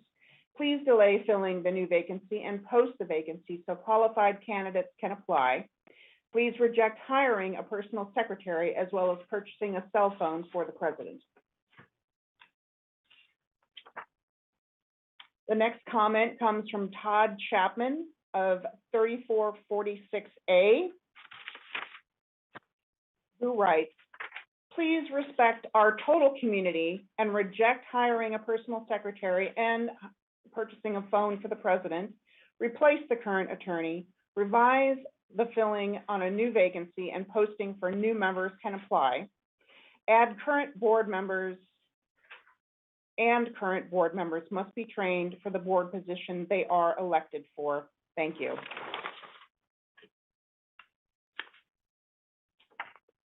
Our next comment is from Stephen Loeb of 3518A.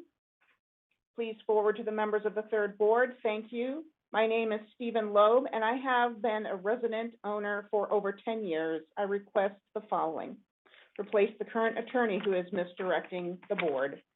Request GRF and not VMS to handle the training for the board, which must include understanding harassment issues. Delay filling the new vacancy and post the vacancy so qualified candidates can apply. Reject hiring a personal secretary as well as purchasing a cell phone for the president. The next comment comes from Ken and Daryl Lynn Cornelison of 3180A. To third board directors, we are asking that you listen to those of us who elected you. There are so many issues that are coming to light since the insurance debacle. Our dues must be used to benefit the members of the HOA. The funds must have transparency and accountability. Please make the following changes. Replace the current attorney who is misdirecting the board. Request that GRF and not VMS handle the training for the board, which must include understanding harassment issues. and delay filling the new vacancy and post the vacancy so qualified candidates can apply. Reject hiring a personal secretary as well as purchasing a cell phone for the president. Thank you for taking action on these requests. The next comment is from Warren Greenwood of 3327A.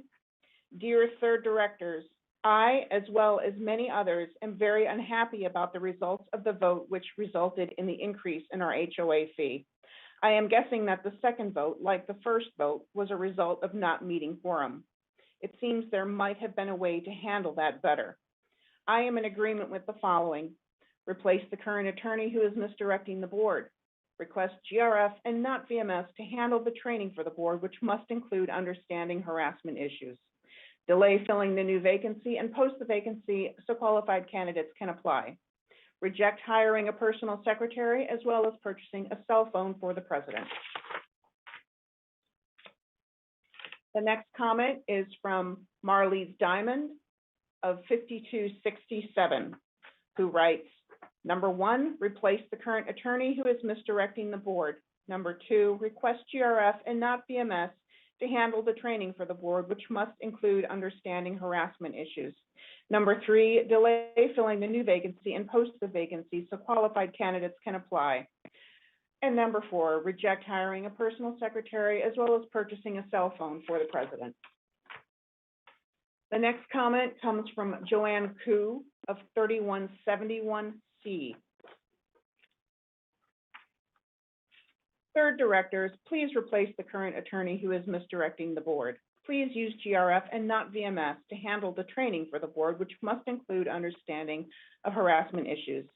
Delay filling the new vacancy and post the vacancy so qualified candidates can apply. Reject hiring a personal secretary as well as purchasing a cell phone for the president. Thank you.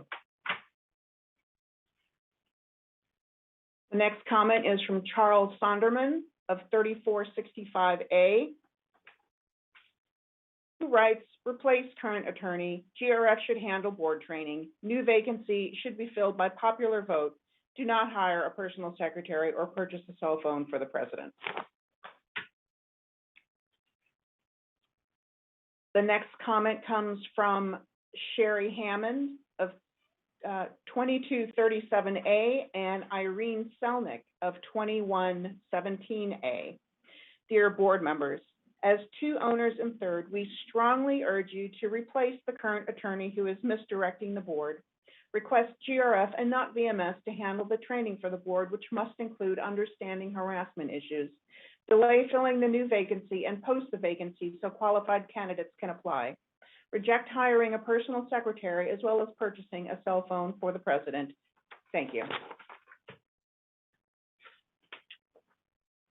The next comment is from Robin Meter of 3371-1A. To the Board of Third Mutual, I urge you to replace the current attorney who is misdirecting the board. Allow GRF and not VMS to handle the training for the board, which must include understanding harassment issues. Delay filling the new vacancy and post the announcement of the vacancy so qualified candidates can apply. Reject hiring a personal secretary and purchasing a cell phone for the president. Owners' needs must be placed first. Thank you.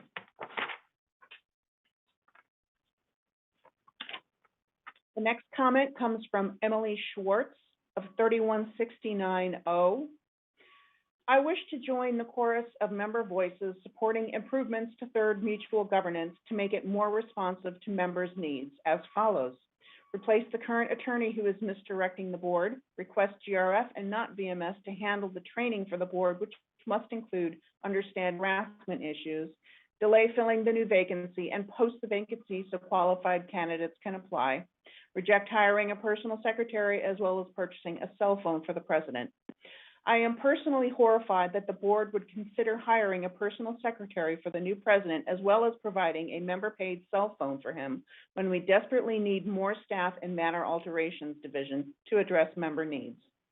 The mutual exists to serve the members, and it should be helping members to improve their manners instead of putting up expensive roadblocks to those improvements. Where in the budget does it authorize these expenditures? As for filling the board vacancy, I think the board should respect the voices of the 2,000 plus members who voted for the new coalition candidates who ran on a platform of change.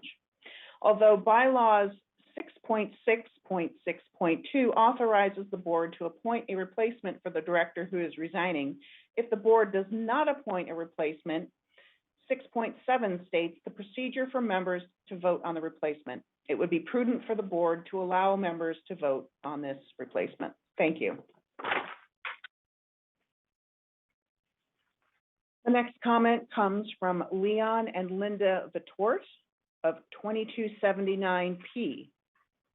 Hello, please address, replace a current attorney who is misdirecting the board, request GRF and not VMS to handle the training for the board, which include, Number 3, delay filling the new vacancy so qualified candidates can apply, reject hiring a personal secretary as well as a cell phone for the president. We thank you for your attention to these matters. We appreciate your time and attention.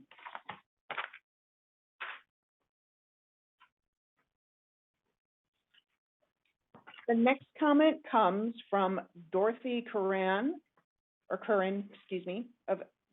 3039P. Number 1, please replace the current attorney who is misdirecting the board. Number 2, please request GRF and not VMS to handle the training for the board, which must include harassment issues. Number 3, delay filling the new vacancy and post the vacancy so qualified candidates can apply. Number 4, reject hiring a personal secretary as well as purchasing a cell phone for the president. Owners' needs must be placed first. Thank you. This next comment comes from Wendy Chen of 32780. Changes need to be made. Hear the voices of owners and make appropriate changes. Replace the current attorney who is misdirecting the board. Request GRF and not VMS to handle the training for the board, which must include understanding harassment issues. Delay filling the new vacancy and post the vacancy so qualified candidates can apply. Reject hiring a personal secretary as well as purchasing a cell phone for the president.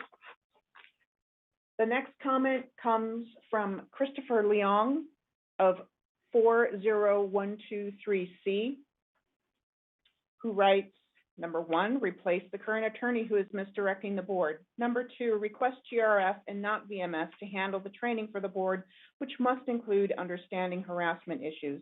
Number 3, delay filling the new vacancy and post the vacancy so qualified candidates can apply.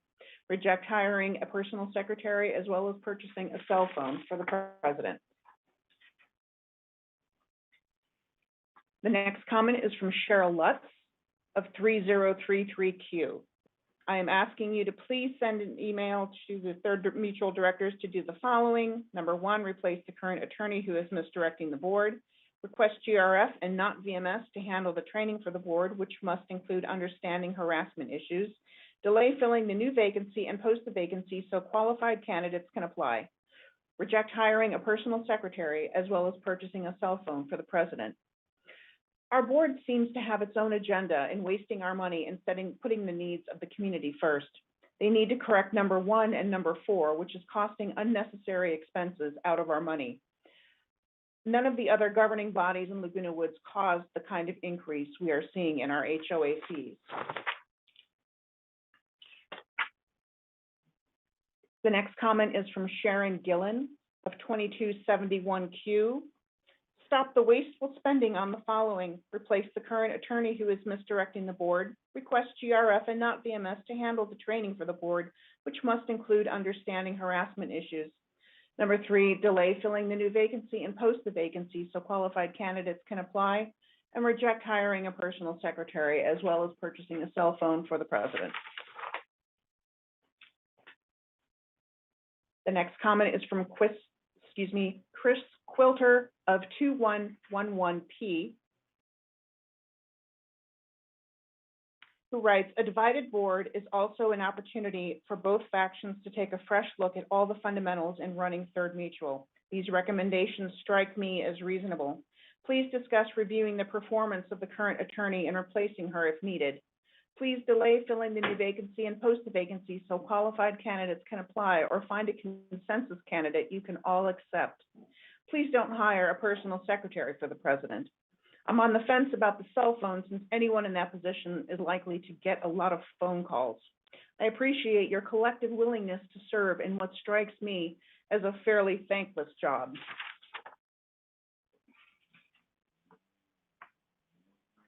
Our next comment is from Chong Hao of 5449. These are my recommendations. Replace the current attorney who is misdirecting the board. Request GRF and not VMS to handle the training for the board, which must include understanding harassment issues. Delay filling the new vacancy and post the vacancy so qualified candidates can apply. Reject hiring a personal secretary as well as purchasing a cell phone for the president. The next comment comes from Susan Batchelor of 3340B, who writes, change eligible voters to owner-occupied manors only.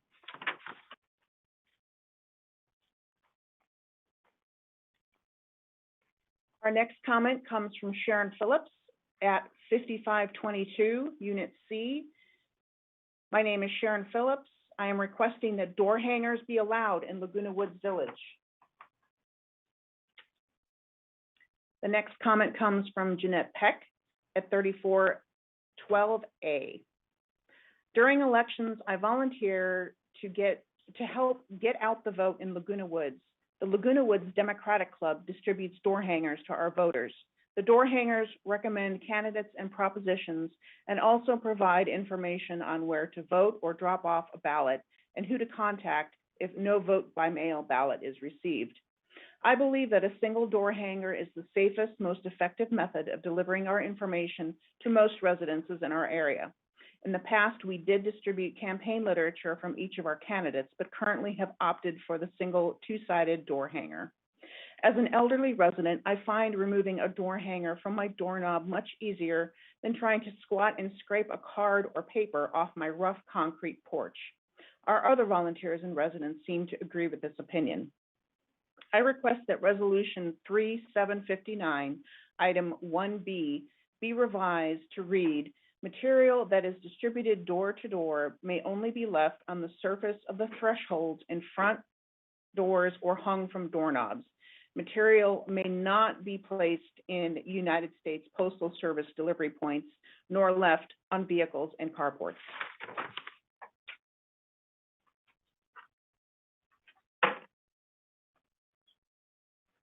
This next comment comes from Carol Friedman at 3178.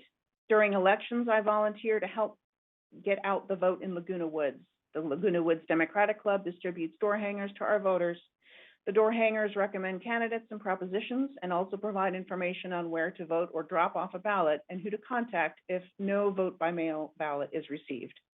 I believe that a single door hanger is the safest, most effective method of delivering our information to most residences in our area. In the past, we did distribute campaign literature from each of our candidates, but currently have opted for the single two-sided door hanger.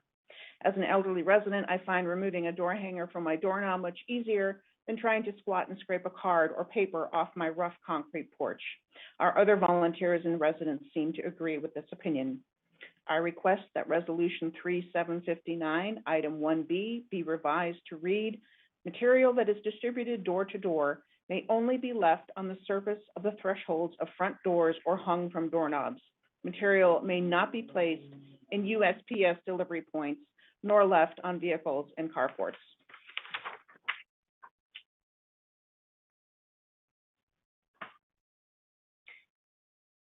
This comment comes from Nancy and Marshall Yagan of 3409, who write, we agree with the request to eliminate the door hanger ban, especially as it relates to dispersal of election year material.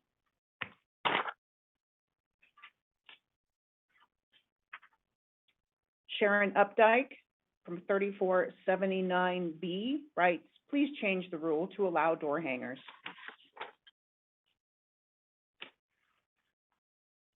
Joanne Panich at 3526B writes, during elections, I volunteer to help get out the vote in Laguna Woods. The Laguna Woods Democratic Club distributes door hangers to our voters.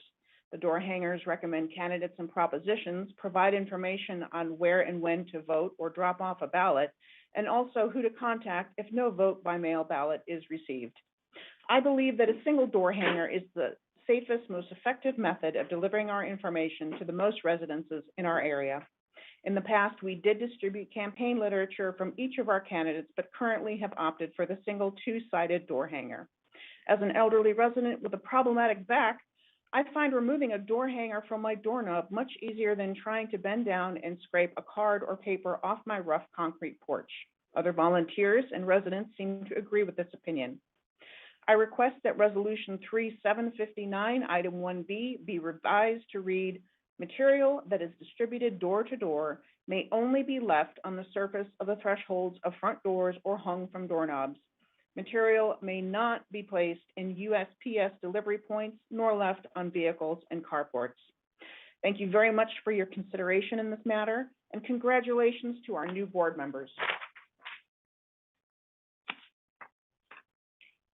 Bill Reeves at 3487B writes, I am one of the cadre of volunteers who place door hangers on doorknobs, urging residents to vote in elections. Please do what you can to allow the Democratic Club to continue providing voter information in this neighborly way.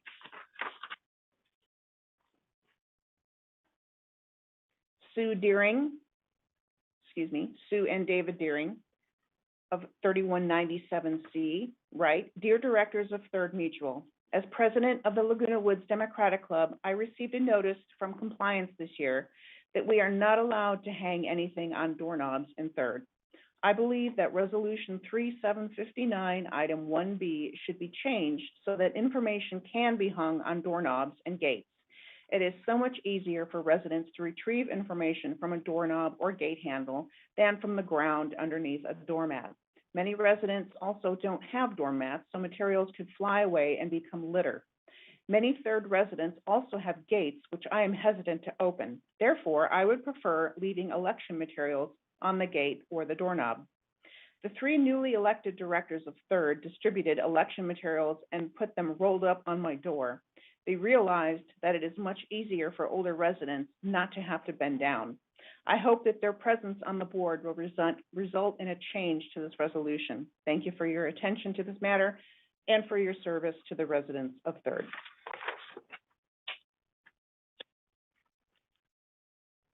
Rhoda Harris of 3455A writes, I ask that you please correct present rules to allow election door hangers for an informed electorate without intruding or disturbing.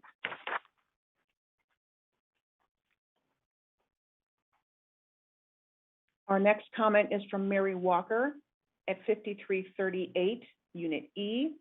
During elections, I volunteer to help get out the vote in Laguna Woods. The Laguna Woods Democratic Club distributes door hangers to our voters. The door hangers recommend candidates and propositions and also provide information on where to vote or drop off a ballot and who to contact if no vote by mail ballot is received. I believe that a single door hanger is the safest, most effective method of delivering our information to most residences in our area. I request that Resolution 3759, Item 1B, be revised to read, material that is distributed door to door may only be left on the surface of the thresholds of front doors or hung from doorknobs. Material may not be placed in USPS delivery points nor left on vehicles and carports. Thank you for your time.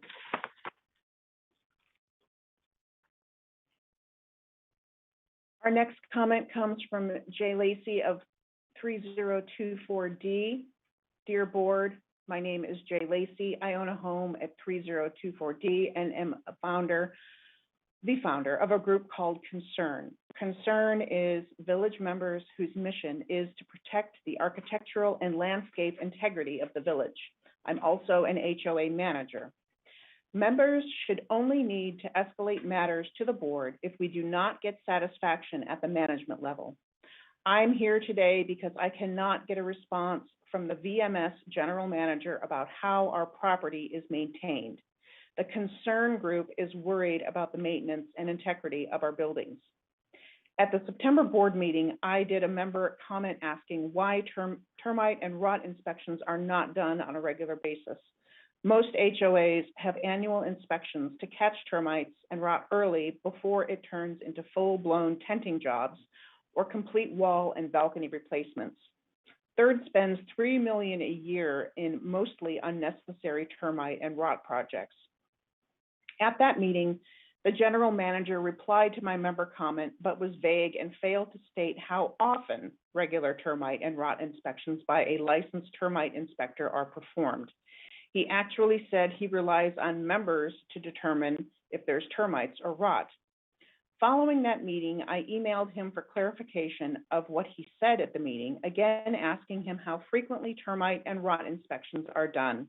I asked him if he thought third members were as qualified to detect termites and rot as termite inspectors licensed by the California Structural Pest Control Board. He did not reply, so I went to the VMS board, which supervises him, and asked their board president to direct him to reply to my questions.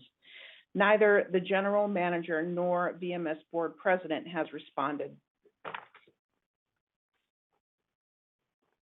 Again, I ask, how often does VMS do routine termite and rot inspections? I'm not talking about inspections during escrow or prior to the painting, which unfortunately now only occurs every 15 years. I'm talking about routine inspections that all HOAs do to maintain properties and keep them free from termites and rot. Our buildings are under-maintained. How does this benefit anyone? Is there some kind of incentive to let our buildings get termite and rot infested before VMS calls out Newport Exterminating Company or South Coast Restoration Company? I recommend that members who care about their homes urge third board to direct VMS to do termite and rot inspections annually. These inspections are free. Lastly, no manager or director is above answering a question from a member. Board, I wish I didn't have to escalate this matter to you, but the general manager had over a month to answer my questions and did not. Thank you. And I believe that concludes our email comments for today. Thank you very much, Elise, for reading, and thank Eileen also for reading all of them. All right, Jeff. Honorable President, Yes. if I could just make a comment, just so that you know. Our normal procedure is that we only accept comments up until a half an hour before the meeting. However, we did, in this case, accept them up until 10:22, just so you know. Okay, thank you very much. Jeff and Siobhan, would you like to respond to any of the comments before we turn to board members? I would, if I may, to the president. There were a couple ones that I wanted very early in the presentation by some of the speakers, and then I'll speak to the last one as well. Couple things that I wanted to mention. Karen Shore talked about the training that's coming up that we're part of putting VMS as part of developing for the board training. That training is going to be taped, and it will be available on YouTube after the training occurs. So it will be out there on YouTube. With regards to the corporate secretary, I know that the president had indicated this is a corporate secretary position. This position is responsible for maintaining the operations of the meetings, sitting here, similar to running the computer while the meetings are going, also taking the minutes and recording the operations. That's one of the key elements, coordinating committees and processes for the board. It was requested by the third board to look at adding a additional corporate secretary position to the organization because of the amount of workload that was going on with regards to coordinating all of those type of activities. This is not a personal secretary as indicated by the president. This is and when a request is made by a independent body such as Third or United, then it is a request for a specific cost allocation, and then we do the calculation of what that cost would be and pass that back to the board to make a decision on a budgetary process. This is not a shared position. It was not anticipated to be a shared position.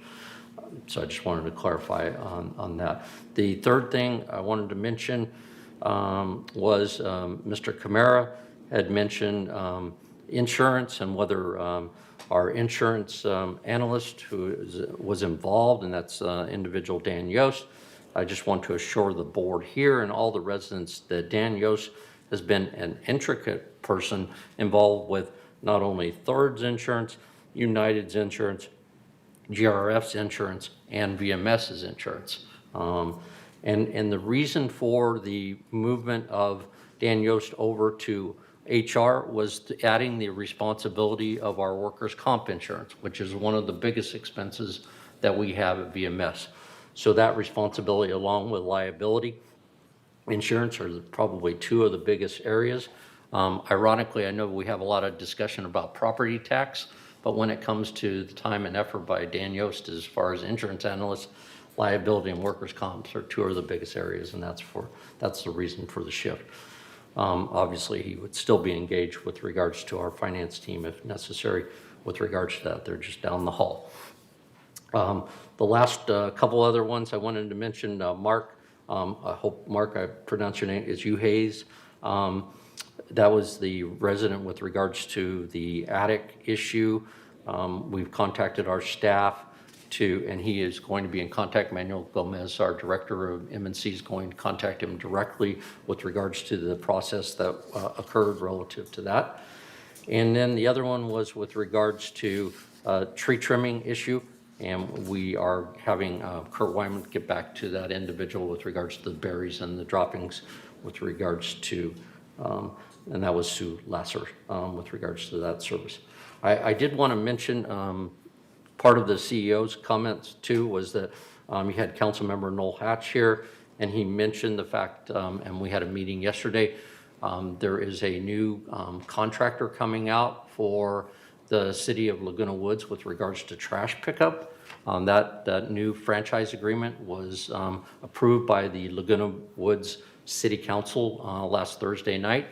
That operation will start effective January 1st. So we have 2 months to get all the additional information that's going to be coming out with regards to this. This has to do with legislation that was passed this last year that will create an environment where food waste has to be source separated. It can be source separated in the case of with green waste, but we do our green waste separate already. So it means additional bins are going to have to be located throughout our community. It's a big, heavy lift with regards to that process. It's a very expensive proposition that's being, as Mr. Hatch indicated, that's being pushed down by the state adopting the legislation. And the purpose of it is to take all food waste and reduce that food waste that's going to landfills right now by 75% by 2025. So that's a big part of, wanted to mention, Mr. Hatch brought that up, so I wanted to mention that. Before you move on from that one point, the gentleman who spoke about it indicated that we were not going to see an increase at the moment, but that's incorrect. Come January 1, Third Mutual is going to see an approximately 36% increase in the cost of trash. That was not budgeted, was not in consideration, because we had obviously the contract was just signed by the city. We had no control over the signing of the contract, but we're responsible, obviously, for waste management. Will no longer be the waste hauler. It'll now be CR&R, Environmental Services. And because they have a digester, that all the waste products have to go to a digester, the cost the first year is going to go up 36%. And actually, over the span of 5 years, the cost is going to go up approximately 197%. And we have no control over that. So I just shared that with you. We got that information yesterday morning. And then the final thing I wanted to mention, and if I miss them all, Siobhan may have caught it, with regards to the last comment, I did respond. We do inspections with regards to termite when we do our prior to paint. We don't do it every 15 years. We're doing buildings every year. So there's a paint program that continues, and we do that as part of the prior to paint. If something is beyond that level of service that the third board would want us to evaluate, we certainly could. But right now we do it as part of the prior to paint program. Still every 15 years. It's 15. Per building. I know what you're saying. Every year. It's not a discussion at this point. Just saying. So anyhow, that was responded there at the preliminary meeting in which that request was made. So I just wanted Jeff, to if I could interject. reaffirm that I did make that address Jeff, and if I could interject, Manuel is going to follow up directly with the reporting party to Thank make you, that. Siobhan.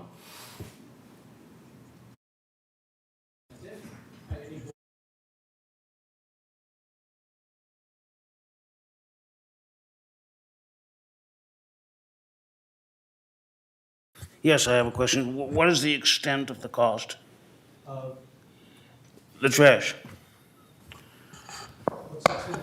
I don't have the total cost increase. As indicated, the percentage increase for third is 33, but Yeah, I understand. the problem is that there was two issues with regards to the adoption of the new contract, which is a multi-year contract, is that it is not just a 30%, 30+% increase the first year. It goes up substantially in year 2, 3, 4. And the reason for that, unfortunately, is that in the past, what the city has paid for that service, i.e. you, the residents, have paid for that service, has been under budgeted. And that's because a lot of that contract was signed and put into place prior to these new legislation requirements that were put in. So the city was below market with its franchise before. That's why Waste Management decided to walk away from that agreement. They had another year left, and they realized that they wouldn't be able to recoup that money and cost in 1 year to implement such a program. So they opted out of their, they had an ability to ask for a continuance, and they opted out of that. So it required the city to go out and put out to bid the replacement process, which would include a time frame where that could be recaptured over a period of time, so that there wouldn't be as opposed to a 33 increase, a 215% increase in the first year. So it's being allocated over that 7 to 10 year period. Any other board members? Okay, I'd like to take a moment to read something to you. For almost the last 2 hours, the board has patiently sat and listened to the more than 77 emails and in-person member comments being read. Almost all of the comments were on the same topic in the same words. Under open meeting protocol, redundant comments are often consolidated, and members can go on record as agreeing with the points presented, rather than taking the time of all attendees to hear a long string of repeat commentary. However, the board felt, specifically myself as well, strongly that each person should be heard and the points that they wanted to make needed to be made. The Good Governance Coalition sent an email and tells you what to do, and you do it. You copy the 4 points they want you to say, and without fact-checking, you do exactly what they want. You take the word that everything that they say and you believe that it must be true, since, of course, the Good Coalition would never lie to you. The information in the Good Governance Coalition email you received is on many levels incorrect, and I believe intentionally misleading. It is designed to rile you, the membership, and it did just that. Yes, the cost of the attorney that the mutual employs has gone up in the past years, but the Good Governance Coalition completely ignores the fact that the charges for this year are at $240,000, half of what they were last year. And last year's charges were down approximately $200,000 from the year before. Were the fees much higher than we would have liked? Absolutely. To address the costs, though, the board put into procedures in place to reduce the use of the attorney when possible, and they have been very effective. We've actually canceled who can call the attorney. It used to be here in third that anybody in VMS could call the attorney to discuss an issue. We've now put in place gatekeeping procedures that prevent anyone from VMS having carte blanche to call the attorney. All right? Does the Good Governance tell you this? No, because it doesn't serve their purposes. On the issue of the personal secretary, there's a big difference between a personal secretary and the expertise of a corporate secretary who attends to following good governance procedures as specified by Davis Sterling. I can assure you that the additional secretary is not for the personal use of the president nor the board members. It never was, it never will be. Simply, as Jeff has stated, the workload for the current shared corporate secretary has grown to a point that relief is necessary, and having additional assistance in this area will allow for greater communication with the membership and provide the membership with a direct contact for their concerns. The issue of training for the board, which has also now been discussed, but I want to repeat it, the request that it be done by GRF instead of VMS demonstrates the lack of understanding the Good Governance Coalition has as it relates to the upcoming training. VMS, as the employee of the boards, all three boards, is organizing the training, not delivering it. The training session, which is just one of numerous training modules for directors, is being organized under the auspices of the VMS Board of Directors. Remember, this board is comprised of members from all boards and exists for the common good of all. The fact is, the training is being delivered by an HOA attorney and not the one working for Third Mutual. The HOA attorney is Jeff Beaumont, the attorney for United Mutual, who has proven to many board members to be exceptionally well qualified. As for the cell phone, this is the only issue that the Good Governance Committee has gotten correct, and that is because it is on the agenda for today's open meeting. We'll get to it a little bit later in the meeting, hopefully. The request is transparent. Simply put, the president of 6,102 manors with over 740 shared employees receives many, many phone calls on a weekly basis. The same way that I am now using a separate email account to respond to you. And by the way, that email account, anybody who wants to reach me, it is thirdmutual@lagunawoodsvillage.com. All right? The same way I want to separate my calls from my personal family calls, the same way I separate my business emails from my personal emails. If you believe this is an unreasonable request, then you just don't understand the volume of calls that need to be taken. On a side note, if you listen later this morning, you will learn that the phone that we're talking about is a hand-me-down from VMS at no cost to Third Mutual. The phone is a model that is 6 years old. We're not buying a new phone. There's no cost to Third Mutual in terms of, the only cost is the monthly service charge. Finally, the board has not written the bylaws so that they can do whatever they want. The bylaws were written years ago, and in fact, none of the board members even lived in the village when the bylaws were last changed. Please read bylaw 6.4.6.2, and you will see that the board is making a decision that is in compliance with the bylaws. To accuse the board of changing the bylaws to suit ourselves is just another misrepresentation of the situation. The Good Governance Coalition has misstated each of the points they wanted you to make. The next time you receive an email from the Good Governance Coalition, I strongly suggest you do your own research to find out the facts.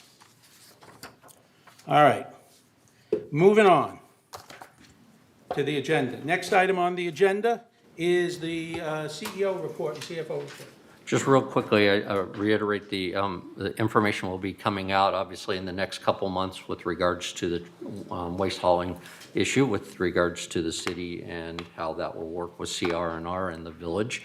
Very, very complicated and intensive process that we'll be working with Chris Macon and his team at the city and CR&R to make sure we get the information out most effectively to let people know how it's going to work and what the impact is going to be.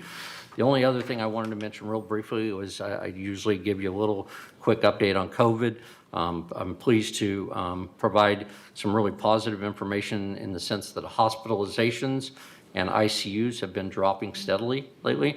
The hospitalizations are now down to 175 in Orange County. That's down from 242 just 2 weeks ago. And same with regards to ICUs, are down to 34, where they were at 62 2 weeks ago. So that's a nice steady drop we're seeing in the hospitalizations, which is real important that people are able to access those services when needed for other services. If somebody happened to go on the website today, they would see 666 cases. Want to make sure that everybody understands that's a weekend total and is not reflective of a daily amount. Those numbers have, again, started to continue to drop. We did see a little bit of uptick in the 2-week period in Laguna Woods, which is the city of Laguna Woods. I'll say that again, we are not separated out. We went from additional 12 cases, so we're up to 537 cases, and unfortunately 55 fatalities since they've been recording the data. And that's all I had, and I'll turn it over to Siobhan. I know she has a couple things. Thank you, Jeff. Honorable President, members of the board, I just have two very time-sensitive announcements this morning. The first is that the annual room reservation lottery held by the Recreation and Special Events Department is underway. This is the opportunity to secure dates in advance for events that require longer-term planning. To enter the lottery, pick up lottery cards in the Recreation office or email a reservation request to recreation@vmsinc.org. Complete and return lottery cards and requests to the Recreation office by 5 p.m. on Friday, October 29th to secure your room reservations for the coming year. And Thursday is the Great California Shakeout. It's scheduled to begin at 10:21 a.m., again on Thursday, October 21st. This is the annual statewide drill designed to give residents an opportunity to practice preparedness for and safety during a large earthquake. The Disaster Preparedness Task Force and Security Department encourage village residents to participate in the drill and identify where they would drop, cover, and hold in the event of an earthquake, and to inventory their personal emergency supplies and update their emergency contact information with friends and family. The Great California Shakeout website offers earthquake safety tips, and that is found at shakeout.org/California. And that'll conclude my updates this morning. Thank you. Okay, thank you. Just one thing related to the trash. I want everybody to know that we have our own trash man on the third board. Our trash man is Director Craig Wayne. He is working with the various committees, and he's involved in the issues related to the implementation of the new program. So do you want to hear trash talk now? No, we'll hold it for your report later, if that's okay? That's okay. Thank you. All right. We'll move now to the consent calendar. We have items listed on the consent calendar recommended for action by committees and will be enacted by the board by one motion. All right, we've removed one from the consent calendar. Can I get a motion to approve the consent calendar? I see Donna Rain Sotak moves. Can I get a second? I see Director Wayne seconds. Thank you. All right. Is there any discussion about the consent calendar? Yes, sir? With regards to tree removals and so on, I'm seeing two types of trees that are generally problematic due to root problems. And I wanted to know if there's anything that we can do to adjust the current status of the, sorry, let me find it here. Under the current rules that we have with regards to tree removals, the guidelines set forth in Resolution 03-2110 does not seem to include problematic trees that could be replaced with another tree to... May I interrupt you? Sure. We're dealing with the consent calendar of these specific items. The questions you're raising, I think, are specific to the Landscape Committee and your issue related to replacement of a tree, which is, I think, where you're headed at the moment, if I'm correct. That needs to go to the Landscape Committee. Right now, we're dealing with these specific items. In the case of the trees that you're referring to, refers to 11B, the 4 trees that are there, of which it looks like 2 were approved and 2 were denied. So all we're dealing with is what to do with these particular items. Fine. Okay. All right. These items that are on the consent calendar, we have a motion on the floor. Hearing any other discussion, we'll go ahead and approve this by consent unless I hear otherwise.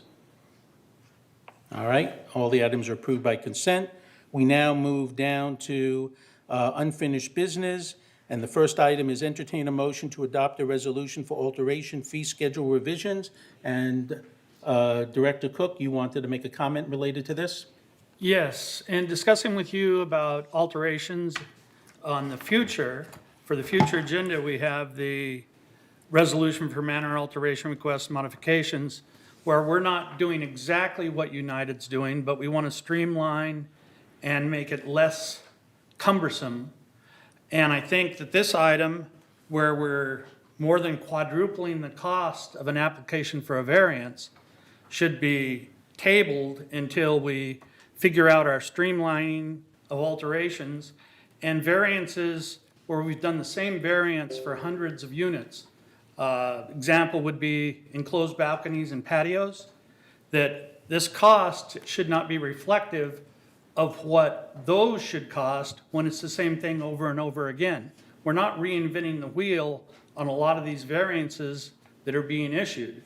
Therefore, the cost shouldn't increase to $662 for an application from $150 until we streamline and make this process less cumbersome and costly to members.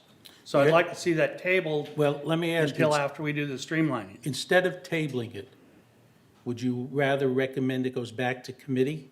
Because if you table it, it automatically comes up next month and gets reviewed again next month, so. Yeah, for it to go back to Would you prefer that it goes back to committee so that the committee can look at this in relation to the other policy that you're speaking of? That's correct. That'd be the most efficient way to do it. Okay, so then if I hear you correctly, you're moving that we take 12A and send it back to committee for reconsideration.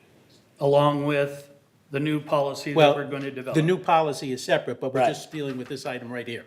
Yes. Is that? That's correct. Is there a second? Mr. Director Laws seconds that motion. All right. Any discussion on the motion to send 12A, entertain a motion to adopt a resolution for alteration fee schedule revisions back to committee for reconsideration? Any discussion on that? Hearing none, I will then go ahead and assume that this is approved by consent unless I hear otherwise. All right, then the motion is approved. We are sending 12A back to committee for reconsideration. President Muchnick, Yes? we did have a resident comment on this from. On this particular issue? From 12A. It was from Susan Smallwood. Okay, I mean, we've just already sent it back, but if she still would like to make her comment, we'll be happy to entertain her comment.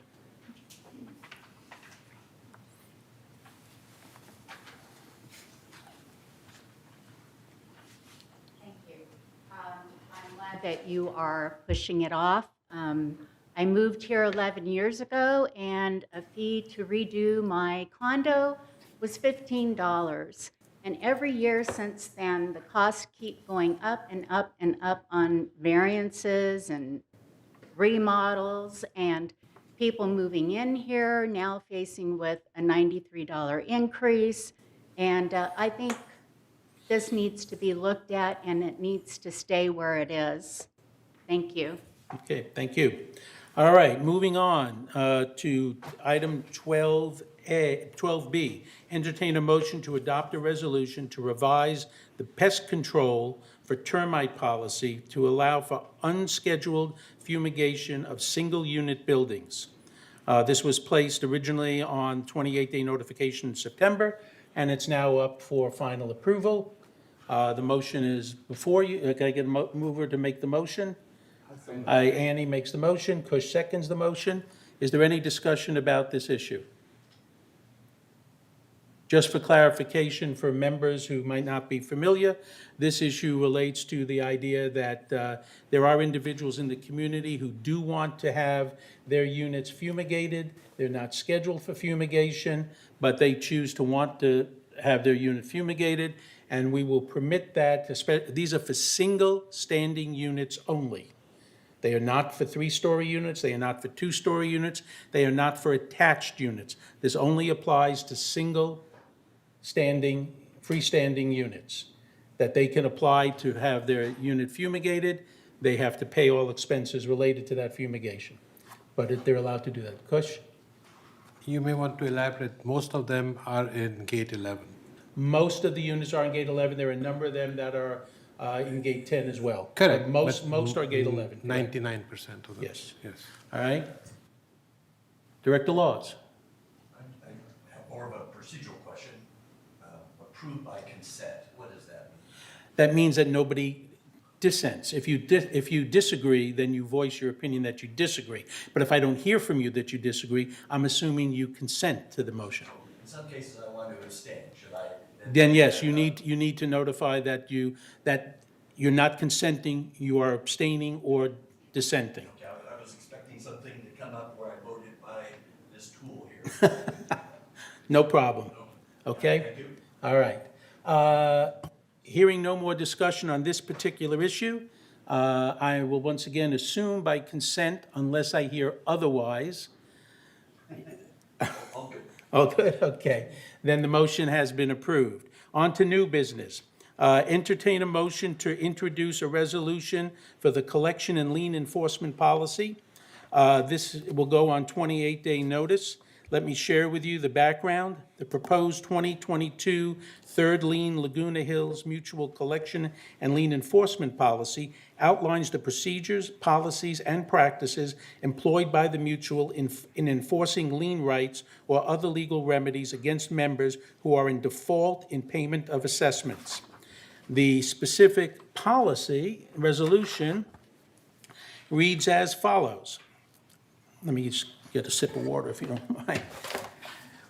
Whereas, in accordance with California Civil Code, Third Laguna Hills Mutual maintains a collection and lien enforcement policy that outlines the procedures, policies, and practice employed by the mutual in enforcing lien rights or other legal remedies for default in payment of assessments. Whereas, legal counsel has reviewed the existing collection and lien enforcement policy and determined that the updated policy complies with civil code requirements and reflects current practices for collection of mutual delinquencies.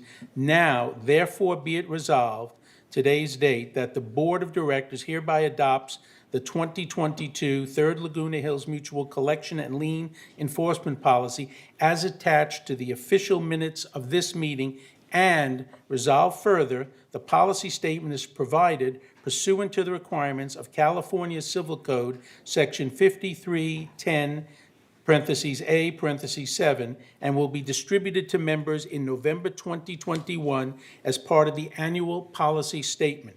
Resolved further, that the officers and agents of this corporation are hereby authorized on behalf of the corporation to carry out this resolution.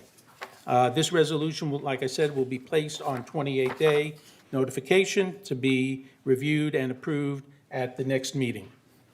Okay? B, entertain a motion to provide a company cell phone for board president. This is an oral report to start with by CEO Parker, if you would, sir. Yes, to the president and board members. The request was made to us to look at whether or not we could provide a cell phone for use by the board president. We looked into it. We have some cellular phones that we're always re-upping and stuff like that. So we were able to, without a cost relative to the phone. However, the data line is a full comprehensive data line, which will allow for text, emails, all of that complete data, and that is at $75 per month, so $900 a year for the cost of the line. There is no cost for the phone. Okay, is there a motion to approve a cell phone for use by the board president? Director McCary moves. Is there a second? Director Wayne seconds. Open for discussion. Is there any discussion? Director Laws, you look like you want to say something. I have nothing to say other than vote. Okay. I'll say All right, I'm going to vote no because $900 is a lot of money. So if somebody can tell me. Oh, I'm sorry. If someone can identify a way that we're saving $900 elsewhere, then I'm okay with voting yes. But without that, I would vote no. Okay. Just so you know, the cell phone is something that would be used by me during the course of my presidency and passed on to the next president. It's not something that I would keep, and it's not something that would replace my personal cell phone. I still intend to keep my personal cell phone. I just really want to keep all the calls separate. And since they're voluminous. Director Bada. I would concur with what Director Laws said, and also with the new programs that are available, the thing is pretty inexpensive, the cost of monthly usage. And if you need help with finding some low-cost, good service, I would be happy to help you. Well, the service is not mine. The service is provided through VMS. So the question becomes to VMS, why is it $75 per month? I guess that's your question to VMS, right? Whoever is wishing to discuss it, I would be happy to, because we have a group plan, myself, and it works really well, and it's much cheaper. It works all around the world, and coincidentally. Jeff, do you have anything I you want to say? certainly could have an offline discussion with Mr. Abada, and understanding that we have over 100 telephones. I don't know if his service plan services over 100 phones. So we have, it's not just a singular phone that I went out and bought service for. This is part of our service plan that we have. So, but we'd be glad to have that comment on the side. I'd be happy to talk to anybody. Director Laws? Yeah, so maybe we need to look at the entire phone plan for VMS. If all 100 phones are paying $75 a month. Okay. Any other discussion? Director Lewis? I would have to agree with that, since volume group plans generally are less money, depending on the data, but significantly less than the $75 a month. So I would agree with Director Laws on this and Director Bada on this, that perhaps VMS needs to look at changing plans to lowering costs for overall. Director Laws? And just to make no mistake, I think it's a fine idea for you to have a separate phone as president, or any president to have a separate phone to separate, just like, as you mentioned, you have a separate email, and many of us do. It's just the cost that I have trouble with. Okay. Any other discussion? Director Wayne, you look like you want to push your button. I did, I pushed my button. Okay. My question is there a way for Robert to go out and just do this plan on his own and get it for less money, even though he's using the VMS phone? Of course it's possible. I don't know. I don't know. Ask Director Parker. Parker. We can certainly look at that as an option. I'd have to get with our IT director with regards to how that plan is set up and whether or not that phone could be allocated separately. I'm assuming that's a possibility. So if there is a desire to look at how we can reduce the costs, I think that is a possibility of going that direction. I'll check with our IT director and we'll get back to you. May have an answer for by the time we get to your closed session. Okay. Any other discussion? I just have a question. Yes, please. In concept, it's very logical for you to have a phone. You can set aside a time, you're going to deal with those things. There's so many things you can do to keep it separate. So in concept, I don't know how you would manage without having a separate cell phone. But is there a way to approve the concept of the separate phone, but stipulate somehow that expenses could be looked at? I don't know how to do that. That's up to this board. In other words, does certainly the to approval decide. right now mean $75 a month, or does it mean the possibility of decreasing that? And I don't know that. Okay, we have a comment from a member on this issue. Yes, Karen Shore? Thank you. I just wanted to suggest that these costs we're talking about sound like they might include data. This doesn't sound like phone service to me. It sounds more like data and phone service. Data should not be included, I would think, in this phone service to meet your needs. And also, whether you do it through private or whether you do it through the corporation, consider it maybe as a trial basis. I hate seeing new expenses come in that are going to go on for the rest of our lives, because as soon as that phone dies, you're going to need another phone. You know, you might want to do a 3-month trial, consider it, or even just through your presidency and consider it. You know, the next president might not be interested in something like that. Okay, so where are we? We have a motion on the floor, but we have a lot of other discussion. I would recommend that we postpone to get to this when we have more data or more information. Want to table this till next month? Is that what I'm hearing? I would second That's that. what I would think, Okay. because we don't have much information. Can somebody make a motion to table? Donna, you make a motion to table?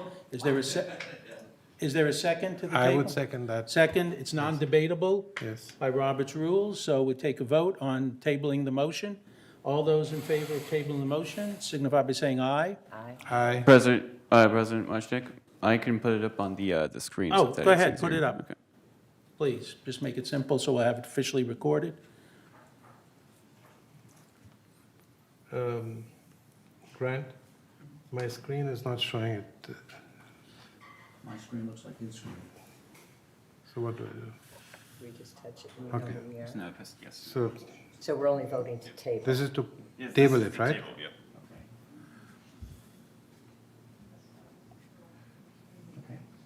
Push the, yeah. Is it showing? Now you can vote. Did mine show up? I don't know if you're sure, it doesn't tell who it is, it just says how many.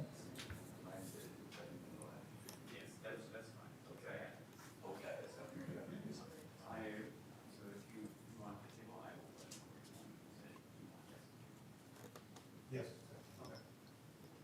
I already did. Okay. I did it. I'm just. Hey, we finally did it.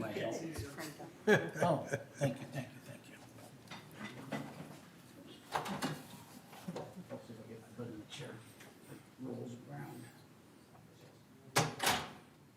Steve is at home and he needs to vote. So Grant, can you work out an arrangement for a way he can vote? I'm impressed with how Grant. Director Parsons, would you please signify how you like to vote? To table, please. Is it a yes, no, or abstain? That's a yes. He said So you are voting yes to tabling? Yes. Good. Okay. It's working, the technology. All right, Director Rain Shostak? I did, mine shows depressed. I mean, I Right. pressed it. All right, so it's moved to Little table. buttons in. So we'll table this till next month with the idea of investigating some other options in terms of a less expensive way to fund this kind of project. Okay? All right, moving on. Discuss training and education for board. There is a staff report that is in your material. This was requested to be put on by Director Lewis. Director Lewis, would you like to make any statement or anything related to this? The staff report, where is it? From what I've seen so far, what's been presented by VMS today, the only thing I didn't see, and perhaps I missed it, was training for Davis Sterling for all.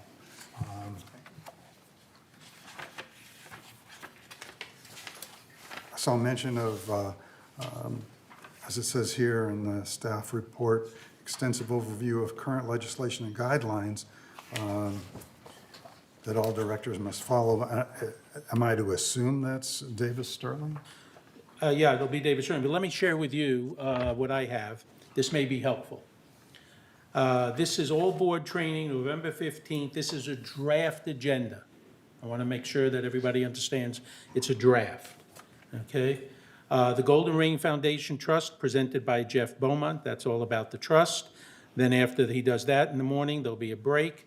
Then there'll be all board training presented by Jeff Beaumont. Qualities of a good director, the director's role, expectations of a director, code of conduct, fiduciary responsibility, which includes duty of care, duty of loyalty, loyalty of confidentiality, and board member disclosures. Then there'll be discussions by Jeff Beaumont on conflicts of interest, director authority, chain of command, business judgment rule, governing documents, governance ethics, ethical decision-making, the Open Meeting Act, risk management, characteristics of a good board, parliamentary procedure, how effective board works, and then there'll be lunch. That's all the morning, okay? And then in the afternoon will be an introduction and history of VMS, and there'll be a VMS presentation by staff directors to introduce everybody, staff directors.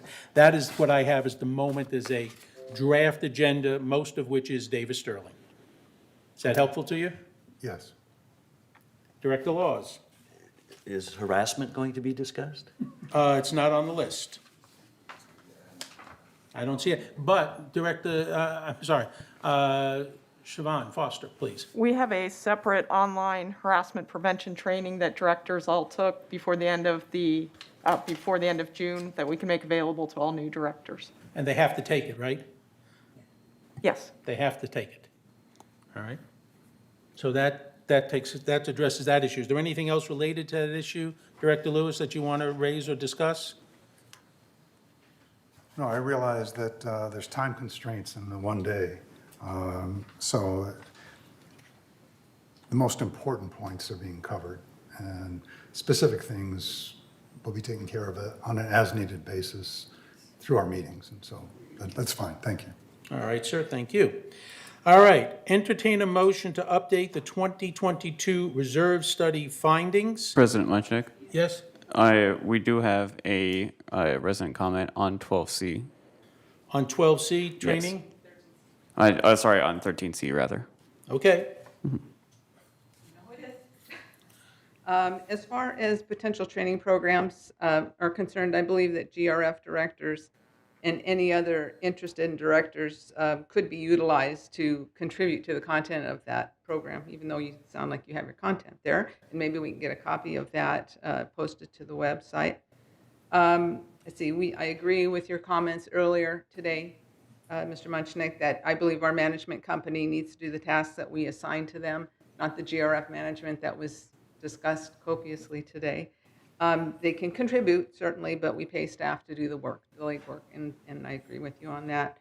I think they can, manage that just fine with direction from all of you directors. I'd like to also add an option.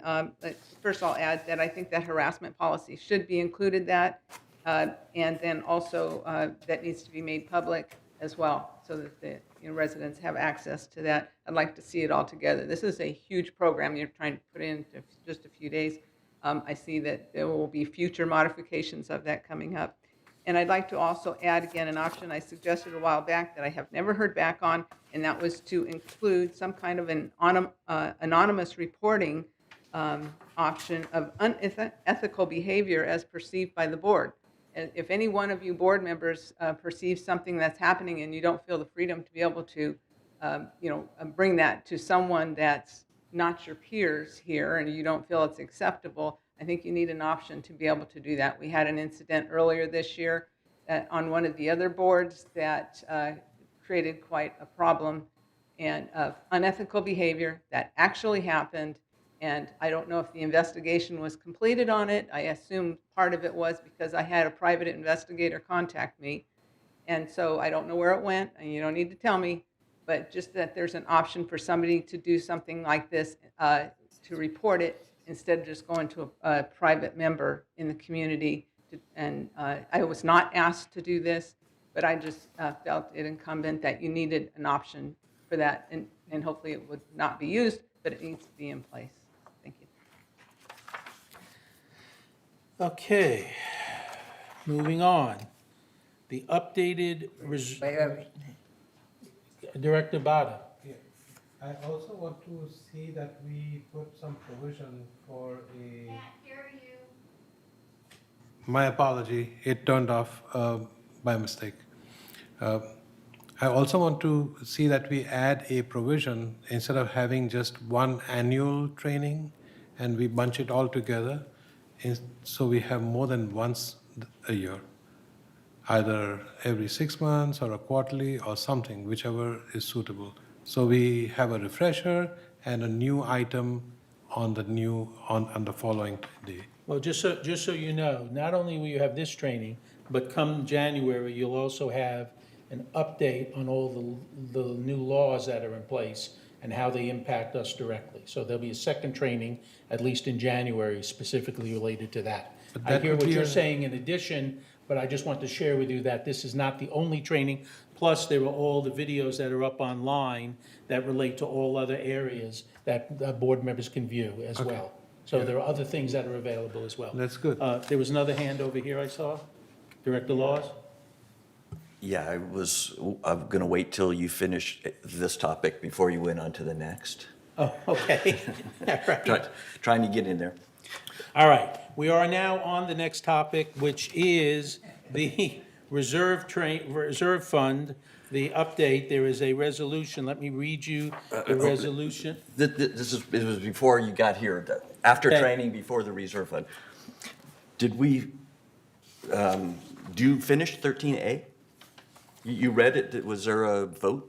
13A on what? Entertain a motion to introduce the resolution for the 2022 collection and lien enforcement policy. You kind of read it, but I don't believe we Oh, voted did we not vote on it? Did I make a mistake and not vote on it? We did not vote on it. I wasn't sure if you were wanting to, since it is going on 28-day review. No, yeah, I'm sorry. That's right. It goes on 28. It does not need a vote. It'll get a vote next month when it actually comes off of the review period. Got it, thank you for the No, thank clarification. you, and Grant, thank you for my mistake. Yes, Director Lewis. With regards to that same 13A, is it appropriate now to make questions and comments on it? As back in one of the, on page 3 of 30, under reminder notice, I was wondering why the courtesy of sending out a notice after a member has missed payment, that's been changed from a notice is sent to a member versus a reminder notice may be sent to a member. And yes, I see it's followed up that it's a member's responsibility to pay their assessments. Sometimes, unfortunately, in our world today, not everybody gets their mail. That's just a fact. And a second notice may be a courtesy and avoid problems for everybody concerned. You might end up getting a complete payment, second notice, because they never got the first notice, if they happen to be not on an auto pay or something to that effect. Or they may be out of the country and not gotten their mail. And something went, their bank changed policy, which does happen, and you have to renew these things. So I'm thinking that a change back to what it was, to have the reminder notice is sent to the member versus may be sent to the member would be more appropriate. Okay, I'm just trying to think, because we already put this on 28-day. And I'm not sure from a legal standpoint whether this is now brings us in compliance or whether this is a legal issue. So I would need to check that first. But let me go ahead and do that and check and find out whether this is specifically a legal requirement that now we're meeting that obligation, because some of the changes that are in here are to meet new legal requirements. Yes, So I don't know if this is one of them or not, but if it's not, how does the rest of the board feel in terms of changing that back to a reminder notice is sent to the member versus reminder notice may be sent? Director Laws? I prefer is sent, just for the same reasons he explained, and just to try to mitigate any potential issues in as much as possible. Okay. Anybody else? I would support that. Okay, so here's what I'm going to suggest. Let me check if legally it can be done. If legally it can be done, we'll go ahead and make the change and put it back to what the wording was previously. Okay? All right. Thank you. All right, now moving on to the updated reserve fund. Let me read the resolution. Whereas Civil Code 5570 requires specific reserve funding disclosure statements for common interest developments. And whereas planned assessments or other contributions to replacement reserves must be projected to ensure balances will be sufficient at the end of each year to meet the corporation's obligations for repair and/or replacement of major components during the next 30 years.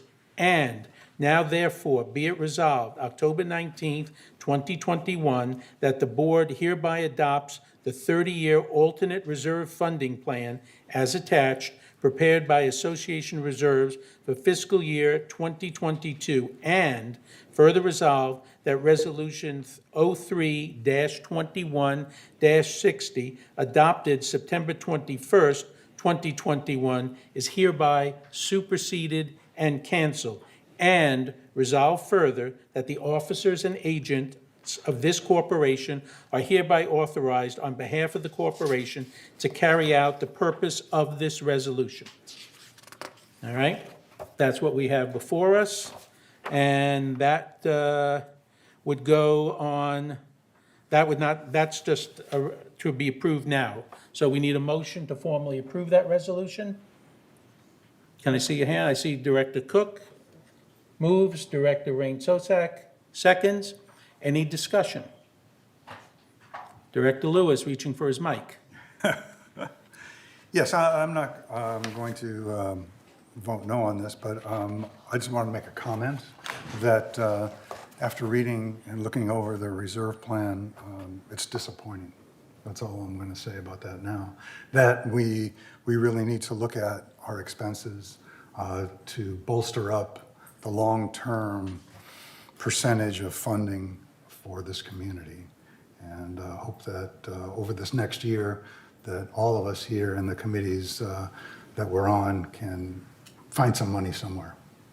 Okay, thank you. Anybody else? Comments on the motion? Hearing none, I'm going to go ahead then and assume by consent, unless I hear otherwise, that this motion is approved. All right, hearing no dissent, the motion has been approved in terms of the reserve fund. Next item on the agenda, just a second, bear with me, is entertain a motion to introduce a resolution for stepping stone policy and guidelines. This would go on 28-day. I will just read the resolution to you. Stepping Stone Policy and Guidelines, whereas on January 16th, 2007, that the Board of Directors adopted Resolution 03-07-02, approval to revoke alteration standard Section 36, Stepping Stones. Whereas Resolution 03-07-02 revoked the standard for stepping stones and required a variance application to the Architectural Committee. And whereas the Landscape Committee determined that the stepping stones are temporary in nature and are placed within common area landscaping. And whereas the Landscape Committee determined that requiring a variance application is unduly burdensome for the members, and the process could be simplified by use of a landscape request form process. All stepping stone installations must be approved by the Board of Directors prior to installation. Now, therefore, be it resolved, today's date, that the Board of Directors approves the change from variance request to landscape request form, and consideration thereof shall be performed by the Landscape Committee. Resolved further, all new stepping stone installations shall be performed following the attached stepping stone guidelines, and all existing stepping stone installations not approved by variance shall be removed upon resale. Resolved further, Resolution 03-07-02, adopted January 16, 2007, is hereby superseded in their entirety and no longer in effect. And resolve further that the officers and agents of this corporation are hereby authorized on behalf of the corporation to carry out this resolution. This will go on 28 days and be up for a vote at our next meeting in November. All right. discussion at this time? If you'd like to have discussion, please do.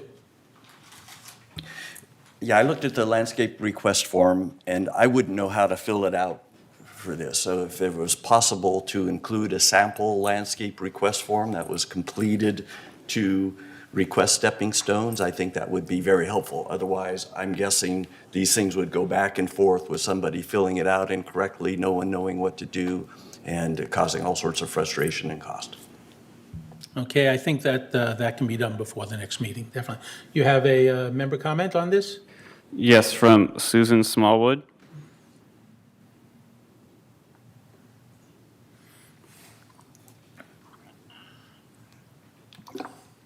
Thank you. I am so happy that you are now finally going to allow stepping stones. I do take issue with not being able to put small pebbles or DG in order to make it a safer level area to walk on. Not only that, but also aesthetically and pleasing look. Many of us enjoy having our gardens look nice, and just to have these concrete round stones sitting up on top of dirt, and when it rains, it starts getting muddy. So if you're allowed to at least put small pebbles around it, that also keeps in the moisture for the surrounding plants. So I would hope that you would make an exception and allow for aesthetically looking, pleasing stepping stones and small pebbles. Thank you. Thank you. All right. Can I respond to that? Go ahead, Kush. Ms. Smallwood, pebbles are usually not recommended because next to the stepping stones is the grass, and when the lawnmowers come and the pebbles get caught in the blades, it becomes like a little projectile and somebody can get hurt very badly. So I'm talking about near the water spigot within the area that has the landscaping, not into the grass area. I don't know if that is, if you mention something like that, is that allowed? Then it becomes like if you allow it here, then you don't allow it there. So it becomes like an unequal policy. So that's probably the reason why I was saying that pebbles near the grass is kind of a no-no.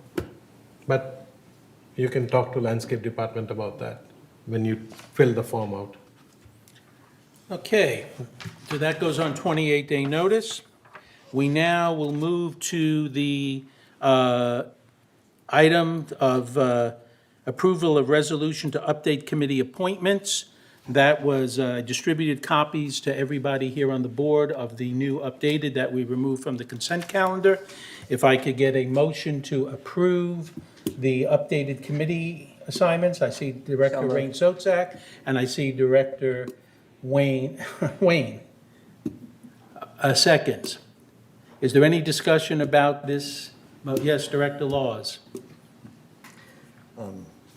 So if one of the directors, if we know one of the directors may be resigning, I'm wondering if we should move this till after that discussion, because that may change the committees or the makeup of the committee, specifically the committee chairs.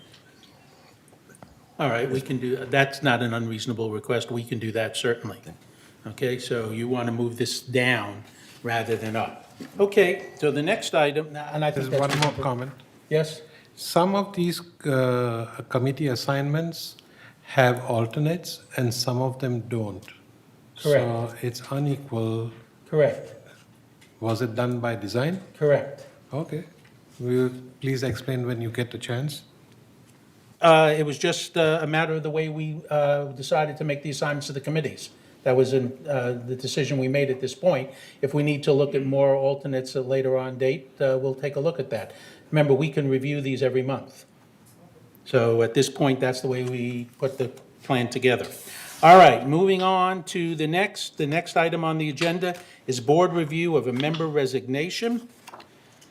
What we have before us is a resignation by Steve Parsons, but it is a conditional letter of resignation. And I will read you the pertinent section. It says, I, Steve Parsons, current member of the Board of Directors of Third Laguna Hills Mutual, am hereby tendering my resignation from the board, conditional upon the present board, myself included, voting to appoint Lynn Jarrett as a replacement to fill the vacant board seat created by resignation, with such appointment taking place at the October 19th meeting of the board. Okay, so he is willing to resign effective today if we elect Lynn Jarrett to replace him.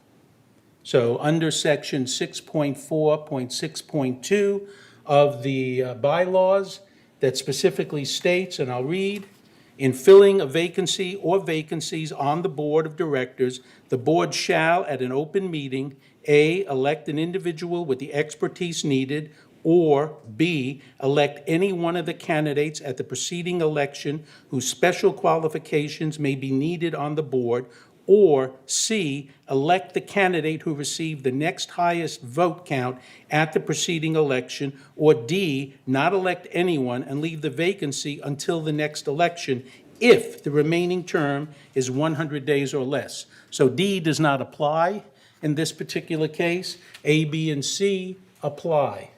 But his resignation is conditional only upon the election of Lynn Jarrett, who happens to be the next highest vote getter in the list of people in the most recent election. So, at this point, I would like to entertain a motion to elect Lynn Jarrett to replace Steve Parsons as a member of the board. Is anybody willing to make that motion? I so move. And Director McCary moves, and I saw Director Wayne second. Now we'll open it up for discussion. Director Laws. All right, so you mentioned A, B, and C apply. Individual with the expertise needed, special qualifications needed, just based upon the vote. Perhaps the homeowners don't feel that's the case, but maybe the board does. Item C, she did receive the next highest count, but as Ms. Shore mentioned during the last open forum in the last meeting, there were some potential irregularities with the voting in the election, and perhaps as a result of those irregularities, Ms. Jarrett may not have gotten the next highest vote count. So it's just something that this board should consider. Thank you. Okay. Any other discussion? Yes. Go ahead. We have a member comment? We have two. The first one is Marie Belchazzi.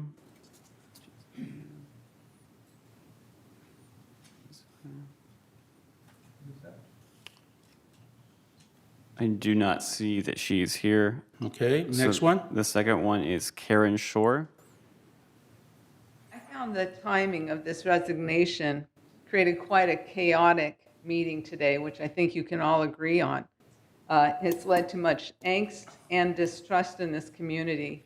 I find that, I have more comment here, but I find that this condition of Steve Parsons to make his resignation contingent on getting Lynn Jarrett in his place is outrageous. Thank you for bringing up my comment earlier about the violation of Davis Sterling that Steve Parsons actually committed by advocating on the behalf of Ms. Jarrett.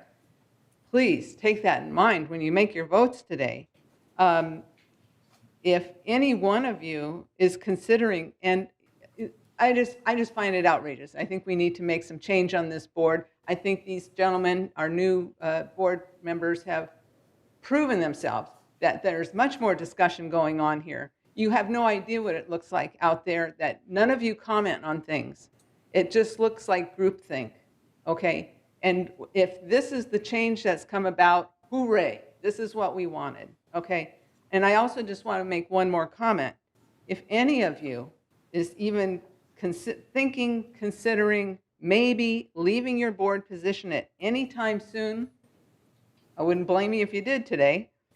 Please do so now to allow for an efficient effort to get these positions replaced.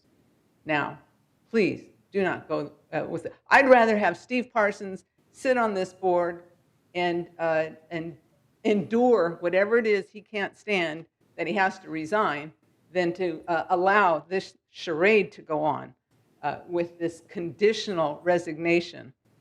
What does that even mean? Either you resign or you don't. Unacceptable. Okay. Kush. In my view, this is not a good process. The people have spoken. They did not want Lynn Jarrett voted, so they voted for the other people. The next highest vote was over 2,000 votes than what Lynn got. I have nothing against her. She's a fine lady. But the process is what I don't agree with. We don't need to have conditional resignations. We don't have to have, if I resign, only this person. I could resign today and have the next highest person sit in for me also. Was that what you would like? I don't think that's a good process. And I totally resent that we even try to do that. We can't make a bad out of good and good out of bad. This is not something we want to do. We heard endless comments this morning about this. People are asking you to please listen to them. And we need to open this up for people to apply for this position. Let Lynn apply for it also. If she wins, great. But it has to be an open thing. It's not like a shoe-in, it's like nepotism. It's not father's business that the son comes and becomes president. Think of it that way. I don't think this is something we need to take it lightly. So I strongly oppose this process. Okay. Director Lewis. Unfortunately, I believe that the conditional part of the resignation is very improper.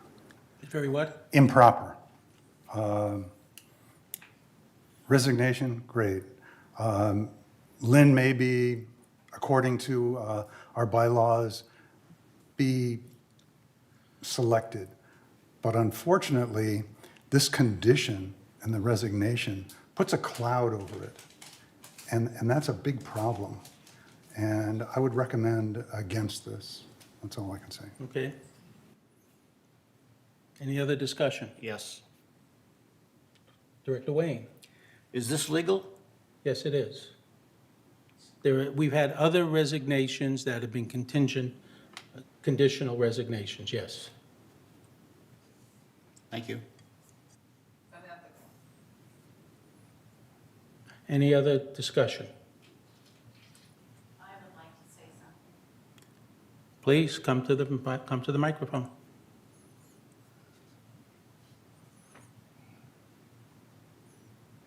This is plain wrong.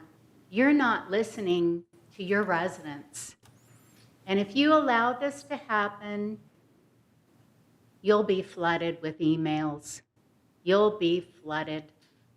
You need to let and open up applications and allow other people to fill this position. For Steve to do something like that is just wrong, and for you to allow it is wrong. Thank you. Any other discussion? No, you've had your one shot, Ms. Shore. You do not get a second bite of Where the does it apple. say that? No, I'm sorry. We allow one member comment from each person. This is not a debate. This is not an argument. Ms. Shore, you are not going to be permitted to speak again on this issue. You've been given every opportunity to speak on every issue that you've wanted. You've spoken once. You've spoken once. Ms. Shore, you're out of order. Ms. Shore, you are out of order. Please sit down. Please sit down, Ms. Shore. Thank you. Any other discussion from the board? Hearing none, we'll call the motion. All those, we want to vote on the board again? We'll vote on the board if you put up the board. And Steve, you get to vote as well?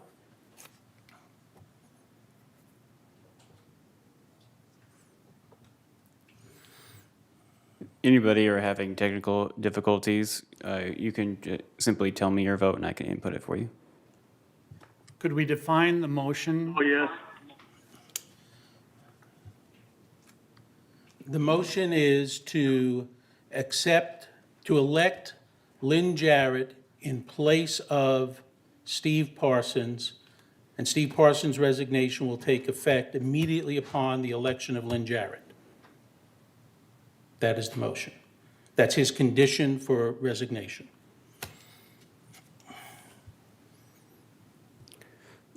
Director Parsons, what is your vote?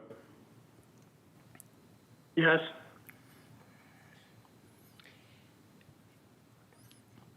And you indicated there's past precedence. What? You indicated there is past precedence. Yeah, there's past precedent for conditions on resignations, yes. All right. Director Lewis? No. Director You're Laws? voting on the screen. No, it's not available. Oh, mine worked. Okay. Sorry about that.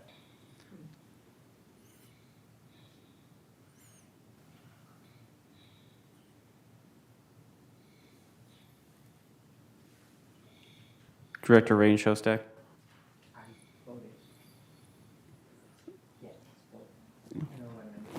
Would you please state your vote?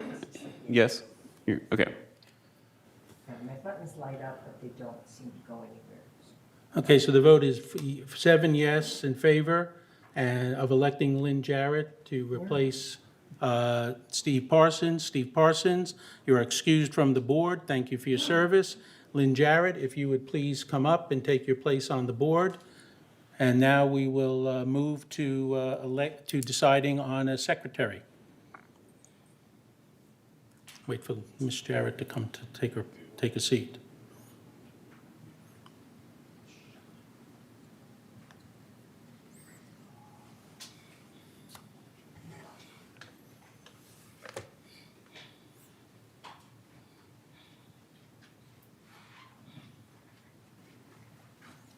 Welcome. Okay. Now that we have a new board member, we also have a vacancy for secretary. So at this point, we will open up to the board nominations for secretary. Director Frankel. I nominate Lynn Jarrett. Okay. Do you accept the nomination? Yes. Okay. And Kush? I nominate Mr. Laws. Mark Laws, do you accept the nomination? No. No. Okay. All right. Any other nominations? Hearing none, we'll close nominations. Ms. Jarrett then is elected secretary by acclamation. Welcome back. Thank you. All righty. Now we have, as Director Cook had requested, we move the committee assignments. Mr. Laws? Oh, was Mr. Laws requested that? Yes. I'm sorry. Director Laws requested that we now take up committee assignments. What I would like to suggest is that we go ahead and approve the current committee assignments as you have them in front of you, and that Annie McCary, First Vice President, and I have the opportunity to look at the assignments and make decisions or recommendations for your approval as to where Ms. Jarrett would fit in and what other changes we might make in the committee assignments, rather than just slot her in to every one of the ones that Parsons was in. That would be my recommendation. So if we're approving them today, what does that mean? The landscape committee wouldn't have a chair for the few days while you're determining what's going on? Well, that's what I would. Is that what you're meaning? That's what I would like. I would Okay. like the I just wanted- opportunity okay. to look at the list Okay. in light of Lynn Jarrett's qualifications and capabilities. Listen, landscaping was her area. So I Understood. have no problem slotting her in as landscape, but I'd like the opportunity on the other committees to look at them. So if it'd be okay, I'd actually modify to put her in landscaping and then look at the rest of them, if people are okay with that. I'd like to see if somebody else can be the chair. I'm happy to have her experience on the landscaping committee, but maybe give somebody else opportunity to chair it. Okay, well then, let me go back and look at the committee structure. Fair enough. And not appoint Director Jarrett to any committees at the moment, but ask her to sit in if a committee like landscaping comes up in the I don't know when the next landscaping meeting comes up, but have her at least sit in on that committee, because she's certainly going to be a member of that Thanks committee. for that consideration. Thank you. November 4th? Okay. So I'd like her to sit in on that committee at this point. All right? But the rest of the committees, I would like the opportunity to look at them and look at how we restructure some of the things in light of the change.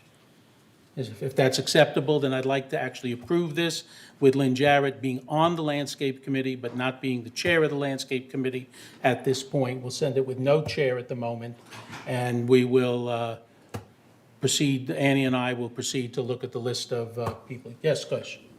Could that still also apply to the parking and golf course thing?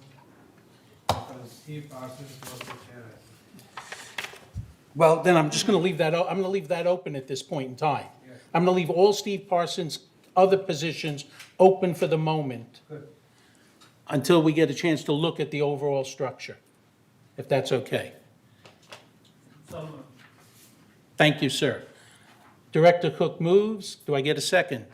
Director Laws seconds. So the motion that's on the floor is to have Director Jarrett serve on the Landscape Committee. The Landscape Committee will currently have no chair at the moment. And the other committees that Steve Parsons was to sit on, Annie and I will look at the committee structure, make whatever changes to Steve and maybe some others to make it all fit, and report back to you at the next board meeting for your consideration. Okay? All right. Any discussion on that motion? Hearing none, all those in favor of the motion, please signify by saying aye. Aye. All those opposed? I didn't do by consent, so now I have to say, all those opposed, all those abstaining? All right, motion is approved unanimously. All right, it's 1:12. Let's see where we are on our calendar. We now are finally at committee reports. I would like to ask, as we go through these committee reports, I realize it's been a long day, but I would ask people to be as brief as possible as it relates to these reports, because we still have the closed session this afternoon. So, first report is the Director Rain Sotzak, the Finance Committee report. Please be brief. I fully intend to. And for the information of our members, this same data were presented at the annual meeting, and anybody who can review that video can hear the extensive comments. These will very definitely be brief. First, just a summary. Our assessment revenue, our non-assessment revenue, total expense. And as you can see, that our total revenue, which comes from assessment and non-assessment, came to $24,168,000. The expense was less, and therefore there was net revenue of $1,161,000. Let's move on. If we look only at the operating fund, I just point this out because not all of the revenue goes to the operating fund. The operating fund being what we set aside for expenses we expect that have been budgeted for. And so you can see that 13 million, almost 14 million of the assessment revenue did go to the operating fund. Good portion of the non-assessment revenue did as well. Total revenue and total expense, we had a deficit in the operating fund of $370,000. So if we will move on to the income statement in thousands, and that is the actual versus budget. So what's interesting, although on the preceding slide we had a deficit, you can see that our assessment revenue came in as expected. We had that deficit in non-assessment. Total revenue had obviously transferred the same deficit, but our expenses were lower. So we actually wound up with a revenue in our favor of $1,938,000 for the period ending August 31st. If we move on, this is The one that I think makes the most sense to everybody, it's my favorite. It just disappeared from my screen, but it was very nice while it was there. And now the screen disappeared as well. Mine is black, so I hope that they, oh, good. All right, basically, it's too bad because this one is so visual that we really need it. And that is, and I got to go back now to my visuals here since I don't have one in front of me. When it comes back, we'll make it quick. When it comes back, what this will show, it's a vertical bar. And on the vertical bar, that's what's budgeted. You know, straight down the middle is that vertical bar. Up above it, in orange, if you could see this, would be those things that came in favorably, that came in far. But there you are, you see, just request and you get it.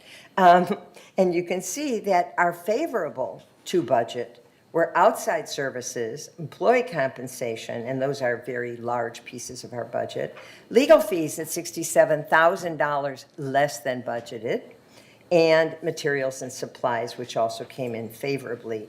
Part of that was favorable number was because supplies are in short supply. And so we're having trouble getting deliveries. But on the negative side, we had the unrealized gain and loss and I've got that specifically for you, on allocation to mutuals. We were negative in utility, let's go down. Insurance at the bottom, the furthest one. We know that that was an issue. It's been an issue. It's still going to be an issue for a while. Utilities was the second highest, and that mostly was water. We had an increase from the water district, and we had a very dry year, and so it's at a negative right now. Our investment income, which was negative, partly because of the treasury bonds and partly because we were getting charged for a service for a company that monitored it supposedly, and did, I'm sure, but there was no service. So it has been moved, it's been reported extensively. We have no longer do we pay for any extra fees to monitor that money, and it is all in federally insured deposits. As we move to the next slide really quickly, this is just another way for those visual people. The next one, it is just another way of looking at, and Grant, if you can bring that up, I hope. Oh dear. Okay, we can go through it very quickly. Basically, it's just a graph that shows you on a pie chart that almost half of our income for non-assessment revenue is from fees charged to residents. And the next largest thing is lease processing fees and laundry. And we also get a resale processing fee. So those are just some of the sources of fees. Let us move on to our total expenses. And that now brings in everything. And you can see that employee compensation and related expenses to employees are the biggest part. It's 37% of our budget. Insurance, 18%. Then coming down, we have our utilities, our outside services, and very, very small numbers in relationship. Legal fees, net allocation of mutuals, and materials and supplies. Let's move on to the next slide, if we can. And this is the financial report for the non-operating fund. And if you can see, just quickly so you understand it and can look at it as your leisure, because I know we are being filmed. The replacement funds, the disaster fund, the unappropriated expenditures, garden villa fund. And you can see the totals. I don't have to read them to you. You've got them. But I thought it would be important for you to see where our money is going in terms of replacing amounts in these funds. Earlier, it was mentioned that they hope that many of our funds go up. I want you to move to the next slide because that's much more informative, at least from my perspective. Same numbers, same everything. But you can see that the blue, which is the unappropriated expenditures, that's our contingency fund, if you use another word, is going up. That contingency fund, we're making much greater allowance for contingencies. The disaster fund, we are replacing, but we're not putting as much in. And you need to know part of that was because when the disaster fund was first set up, there was an amount in there for earthquake insurance. We were self-insured, and now we are not. We have got it covered by the insurance. And so it doesn't have to be quite that high, but we're still replacing.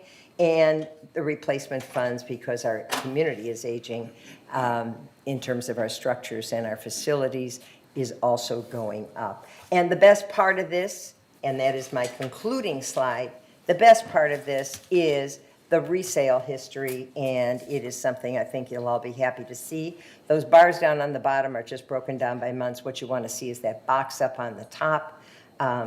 The number of resales in 2021 was 307. You can see it's 100 more than the year before.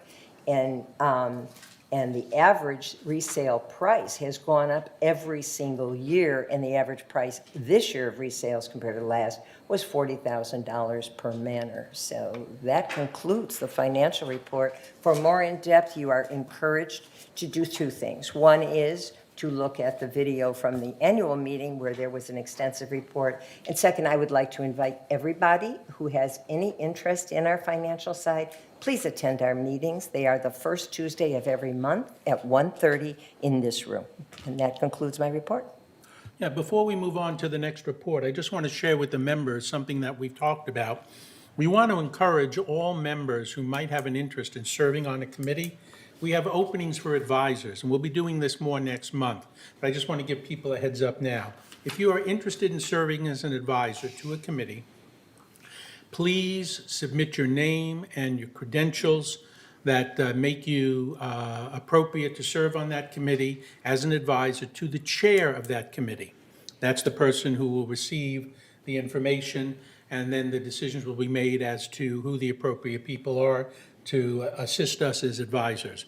We are talking about the idea down the road, if we get enough interest from advisors and the quality of the advisors is there, of actually allowing some of those people to serve as committee members in lieu of board directors, and trying to free up some of the board directors from the amount of time they have to spend on committees.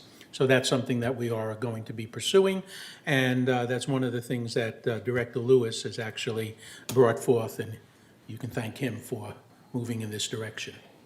Okay? Our next committee report is the Architectural Controls and Standards Committee. Director Engdahl, you're going to be briefer than the previous report, right? Okay, yes. Thank you. Thank you. I should turn on, I keep forgetting to turn that microphone on. The last ACSC meeting was held on September 27th. Mr. Donacoste reported that he was reorganizing manor alterations by transferring 2 current employees and assigning 1 employee to specifically answer telephone calls. He expected these charges to significantly improve mutual consent processing and reduce the backlog. There's a developing contractor violation policy also being considered at this point, and discussion ensued on that.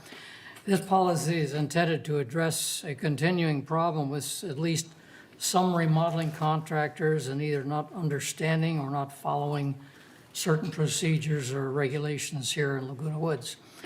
The next meeting of the ACSC committee is scheduled for Tuesday, October 25. I'm not sure that that's Tuesday. I think maybe it should be Monday, but anyway, 9:30 a.m. and it'll be a combined live and Zoom meeting. Thank you, sir. Director McCary, report of the Communications Committee. Thank you, President Machinek. The Third Communications Committee meeting for October was canceled. Our next meeting is scheduled for January 12th, 2022, and it will be an in-person/virtual meeting. Okay, thank you. The next report is the Maintenance and Construction Committee, of which I was the chair. The committee last met on September 13th. That report was given at our September meeting. The next meeting for the Maintenance and Construction Committee is November 1st at 1:30 here in the boardroom, and it will also be virtual. Now we move on to the Parking and Golf Cart Subcommittee. That last met on August 18th. The report was made to the board after that, and the next meeting is still to be determined. Now we have the Garden Villa Rec Room Subcommittee. Director Rain Sosak, you're listed here, but you're going to do it? Yeah, and it's going to be very short. Thank you. The report. I'm just tired. I'm sorry. The report was already given. I think that the most important thing is that people know that all the chairs have been replaced in the rec rooms. They're nice and sturdy. Hope you've enjoyed it. maintenance took advantage of them not being used to be able to really update them. And the next time they meet, you will get a much further report. How's that, Joe? Thank you. Report of the Landscape Committee, Director McCary. Thank you, President Munchnick, and I will be brief again. The committee did meet on September 29th. With just a few highlights, Mr. Wyman informed the members of the new mowing schedule for this time of the year, which is moved from every 7 days to now every 9 days. Let's see, the stepping stone resolution went on 28-day notice for today. We talked about that already.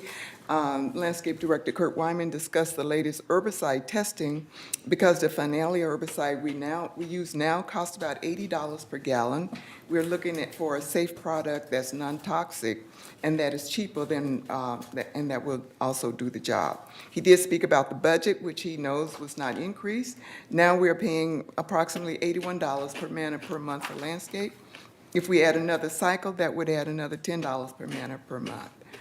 He gave an update on tree trimming, weeding, and mowing. This time of the year, weeds look bad, but there's not enough staff to keep up with the mowing and weeding. The next meeting will be November 4th at 9:30 a.m. in the boardroom here. Thank you. Report of the Resident Policy and Compliance Committee, Muchnick. We met August 24th. The report was given at the September meeting. The next meeting is still to be determined at this point. And we'll move on now to GRF committee highlights. We'll start with Community Activities Committee, and we're back to Director McCary. You missed one. Did you skip one? Did I skip one? Skipped F, the Water Committee. I skipped water, I checked water, I'm sorry. Director Ray Sotak, water, which is an important, no, listen, very important in terms of water conservation. So please. Yeah. It will be, again, very brief. Most important, our next meeting. We only meet quarterly, and it's October 28th, so it's coming up. Please, I encourage anybody to come. Water is a responsibility for all of us, and we can make a difference. And I do just want to remind people, we're doing a big educational effort, and there was a 1-hour roundtable that was put on Channel 6 and is now available on YouTube. And I would encourage folks to watch that. So come to the meetings, watch it. Cost of water and scarcity of water is important. All of our water for drinking is imported. So please come, and we will give you a more thorough report at the next meeting. Thank you very much. Now we'll move on to GRF committee highlights. Director McCary, Community Activities Committee, please. The CAC committee met on October 14th at 1:30 p.m. It was a hybrid meeting. Mr. Gruner gave some staffing updates. He says staffing remains challenging at this time as only a few applicants have submitted applications. He also reported that Clubhouse One outdoor fitness equipment has been moved to indoors. The aqueducts have returned to practice at Pool One as of October 1st. Rat abatement with the use of glue traps and manger removal is underway at the Equestrian Center. Ms. Murphy stated that reservations can now be made at Clubhouse 5 for Thanksgiving. However, for Christmas, the schedule is not out yet. Mr. Gruner did present a proposal for using the court system. There was a lot of discussion about that, and I believe the committee is going to have another look at that survey before it actually goes out to residents. The next meeting is scheduled for November 8th at 1:30 p.m., and it's a virtual meeting. Then the Equestrian Ad Hoc Committee. Sure. Actually, I don't have much to report because it was reported in the last month's board meeting. Our next meeting is November 4th, 2021 at 1 p.m. All GRF meetings are virtual currently. Okay, the next one is GRF Finance Committee. The GRF Finance Committee last met on August 25th. Once again, the report was given at the last board meeting. The next meeting is October 20th at 1:30, and it's a virtual meeting. So we'll move on then. The GRF Landscape Committee. This committee met on September 8th. The next meeting is November 10th at 1:30, and it's also a virtual meeting. We'll move on now to Director Frankel for the GRF Maintenance and Construction Committee. This committee met on, last met on October 13th, and the next meeting will be December 8th. The committee has been inordinately busy. We've had 6 meetings. Clubhouse 3, where we discussed the reopening status, partial improvements against the amount budgeted, and that's still going on. Clubhouse 1, we met, and these 4 sheets discuss the improvements, and it's extremely involved. These are all separate meetings, by the way. Building E, we had a meeting, and we're in the process of selecting a consultant. We have 2 consultants, and I have the background on each of them. The welding shop, we met yesterday. And, I'm sorry, last Friday. No, yesterday, I guess it was on Monday. And we came to the conclusion we're going to put out an RFP. We're going to try to keep that thing at $150 a square foot. At this point, it's just metal sheets for the walls, and it's a mess. Driving grades, we met again out there. The objective is to do minimal grading, and we're achieving that directive. EV charging stations, we're looking at those in detail to assist other committees also. The parking lot light over at the Maintenance Service Center, and we're going to do one more light and convince the people that work late at night that these are the places that they should park. And that completes my report. Okay, thank you. Director Engdahl, Clubhouse? We had another walkthrough Clubhouse 1 last October 11, and that included a full complement of appropriate staff as well as most of the committee and advisors. The purpose of the visit was to develop a wish list of desirable renovations to modernize the appearance and usability of the facility without triggering extensive and expensive code upgrades. The long room-by-room list included lighting and sound upgrades, adding GFI outlets where appropriate, eliminating the add-on appearance of conduit running along exterior walls in some of the rooms, providing small kitchen facility, I think in the art room we looked at, and one of the other things was accommodations of wider doorways for handicapped, notice so you get a wheelchair through them. There was also treatment, or one of the prime things we talked about was treatment of the patio area outside of the drop-in lounge, and how to kind of soundproof that area, because that's been a big complaint of some of the immediately neighboring manors. Staff will take this wish list, combine it with estimates, and provide a committee with a cost-sensitive shopping list from which to pick and choose relative to total budget constraints. Thank you. That next meeting will to be determined yet. Okay, thank you. We now move on to Director McCary, the Media and Communications Committee, please. The Media and Communications Committee meeting that was scheduled for October 18th was canceled. The next meeting will be November 15th at 1:30 p.m. as a virtual meeting. Okay, thank you. Director Wayne, Mobility and Vehicles Committee, your last report since you'll no longer be on that committee? Not gonna cry. I know. So there's nothing new to report except one big thing, and that is Chris Langenauer, who's the director of that whole area. General Services. Has given his resignation. He will be leaving now.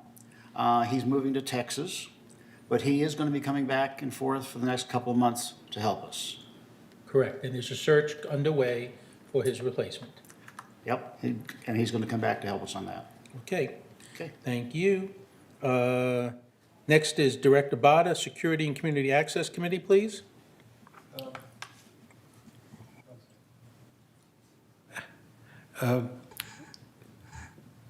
There is no real report for this actually because the meeting happened before our last board meeting, and I reported on that last month. So our next meeting is October 25th coming up at 1:30 p.m. It's going to be a virtual meeting. Thank you very much. Next is Director McCary, Disaster Preparedness Task Force. I just will highlight what Siobhan had highlighted earlier in her report about the great shakeout. We're the Disaster Task Force are preparing for the annual California Shakeout Drill, which is scheduled for actually 2 days from today, October 21st at 10:20 a.m. And Siobhan, again, so I don't want to repeat all the information that she gave, but she gave a comprehensive report on where we are with that. The Disaster Task Force office is open 5 days a week, 4 hours a day, right outside the back entrance. So residents are encouraged to come into the office to get your disaster preparedness supplies. There is a pet evacuation subcommittee who is working on a pet registry, and you can contact Sandy Benson to register your pet or pick up a form at the disaster office. Bruce Bombright is still working to get a repeater for the towers to enable better efficiency with our disaster radios. Our next Disaster Task Force meeting will be Tuesday, November 16th at 9:30 a.m. Okay, and next is the report of the Laguna Woods Village traffic hearings. Director Frankel. The last meeting was held on September 15th. We meet on the third Wednesday of every month. That means that tomorrow is the next meeting of the Village Traffic Committee. The last meeting was really quick. There were 3 people, and the violators were failure to stop at a stop sign, and they were all found guilty. And a couple of them didn't show up, and the fine was $30. Okay, thank you, Director Frankel. Strategic Planning Committee. This ad hoc committee last met on June 28th. It has a new chair in the name of Debbie Dotson, who is organizing that committee, and she has said that she does not expect that committee to meet until January. And Director Lewis and I will represent a third mutual on that committee when that committee starts up again. And last but not least is the trash talk. I guess we get to sweep up at the end. Director Wayne. So if I talk trash now, is security going to come in and throw me out? He's gone, so you don't have to worry. Oh, okay, good. All right, so you heard some of what's going on with our trash situation from our CEO and from our president here. So the rest of the details are, somebody asked about the total price. It's increase of 197% because of all of the new equipment they need and the new bins that they need. So that's going to be expensive. And you could see how that is going to go month by month, or year by year, I should say, in the information that's here someplace.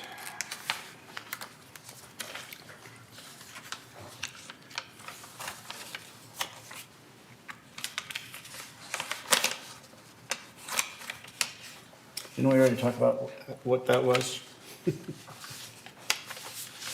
How much per month? I don't think they have a breakdown of the exact amount per month at this point. And the reason they don't have the breakdown is until they determine, because of the need to dispose of organic waste differently than we dispose of current waste, they are not going to give Manners additional bins. They're going to be specific locations within Third and within United that people can take that organic waste and dispose of that organic waste. So until they determine how many bins, where those bins are, et cetera, they don't know the cost at this moment in time, till they actually finish that determination. Thank you. One thing they're going to do is take away all the bins we have now and put in some smaller bins, which is good, because the bins now seem to be causing damage to the places that they're in. And a lot of the members have complained about that. Right now, what they're looking at is a 36% increase for January of 2022. And that's going to then continue, as mentioned by President Muchnick. For 5 years, they're going to be having increases like that. And then on the 6th year, it'll go up by 5% per year, depending upon the cost of living. Just for clarification, just if I could help a little bit, the reason it's going up so much is the exact reason that Waste Management, which only had 1 year left on its contract, and there was no guarantee that they would be extended. The new law goes into effect January 1 of 2022. Waste Management contract would end December 31st. The cost that they would have to incur to meet the new state law would not be able to be amortized over that long period of time that's necessary. That's why they bowed out of the contract. The new company that's come in has been guaranteed the contract for a period of time that will allow them to make back their costs that they have to invest to upgrade to the level to meet the new law. So that's why Waste Management bowed out, and that's why the increases are being spread out over the next 4 or 5 years. They're sizable increases, and one of the things this board will need to do is take a close look at the budget, and because we did not know about these costs when we did the budget this year, and obviously we can't pass, there's no way that we can pass that on to owners in 2022. It just, we are at the maximum of our HOA fee, and it's already set, so we need to look for other ways to absorb this cost. Okay? Now, Waste Management had 1 year left on the contract, but they had the option to opt out of that year. That's why they Which did. they did. But they did bid, along with the company that we've chosen, but of course, their bid was much higher. Right. To give you some idea of our costs compared to other areas, we have been under the average for quite some time. So, for example, in Aliso Viejo, it's $17.33 a month for curbsides. Ours is $10.32. The 3-yard trash bins, which are twice weekly, Aliso is $210.74. Ours is $88.21. 3-yard recycling bins, twice weekly, $109.78, and ours is $47.40.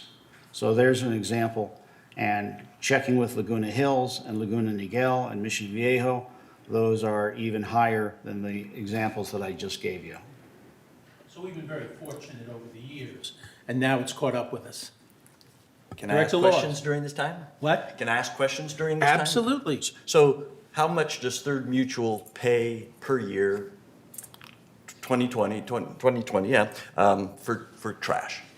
You mentioned a 36% increase. These numbers, I can't understand them, and I don't know that others can. I just, what is the amount of money kind of that the board is going to have to figure out a way to absorb? Do we know that? I don't have the budget in front of me. Okay, that's what I was Jeff, hoping are you you, thumbing through Director the Wayne bud- would. Are you thumbing through the budget, Jeff? Yeah, I'm trying to. Okay, just curious. So yeah. and Okay, it no, just- it's a reasonable question. Yeah. And it just- What does 36% really mean? That's right, yeah. It's a reasonable question. 1032 and $88, I don't know who has all of those things. It's a reasonable question, but we're not going to like the answer. Okay, but we need to know. Yes. That's why I'm stalling. Okay. I'll have to provide it to you. You'll provide it to us? Okay. Okay. Thank you. All right. Under this Director Cook? 2 budget, it says trash is 655,275. Where's that? You're finding that? Page 24 of 42. That's the current budget. That's not what. That's not what we're, So you wanted to know, Mark, what the It current says is, right? 2022. Yeah, that's what, we did the budget before this happened. That's, Oh, that's what we were going to pay, yes. but now it's gonna be Closer. 37% higher than No, that. no. Well, It's no. not gonna be 36% higher Yeah, than because that, we budgeted- because we already built in 20. a raise that we anticipated. So that figure that you're giving of 65, 655, 275 already include about a 5 or 6%? We actually put 20%. Put 20% in? Okay, knowing- so we anticipated that there was gonna be a problem, and we tried to hedge against it. Obviously, we didn't fully hedge, because we didn't know. So it's gonna be 16% Director, higher than that, approximately. But I do want to point out, the city did negotiate a deferral option for the months of November and December if the board would elect to pay that out of 2023's budget to help lessen the burden in 2022. Okay, well, we can certainly talk about that in closed meeting this afternoon as an issue. And that's probably something we should look at very closely. So thank you for that. I wasn't aware of that. But yeah, we did budget trying to hedge. So one of the other things we're going to try to do is discuss composting, to see if we can do our own composting, because we have this large area where we have all of our plants. We have a nursery of our own. So we're going to explore that. Yeah, just for our new members who didn't get that wonderful tour of the nursery, we already compost the manure from the stable and the pickup of landscape The green waste, composting, the but green it's waste. different because it doesn't include the garbage, the organic waste. But that just saved an incredible amount of money, because we used to Right. pay someone to haul away the manure, haul away the landscaping debris, and then we bought mulch. That didn't make any sense. So they bought a machine instead. Thank you. And we do it, but it'll be different. Thank you, because of- yes. Director Wayne, anything else? I think that covers it all. Okay. All righty, future agenda items. Anybody have any items for future agenda at this point? Doesn't mean you have to put them on today. Obviously, we don't have agenda prep. We can add items at that point as well.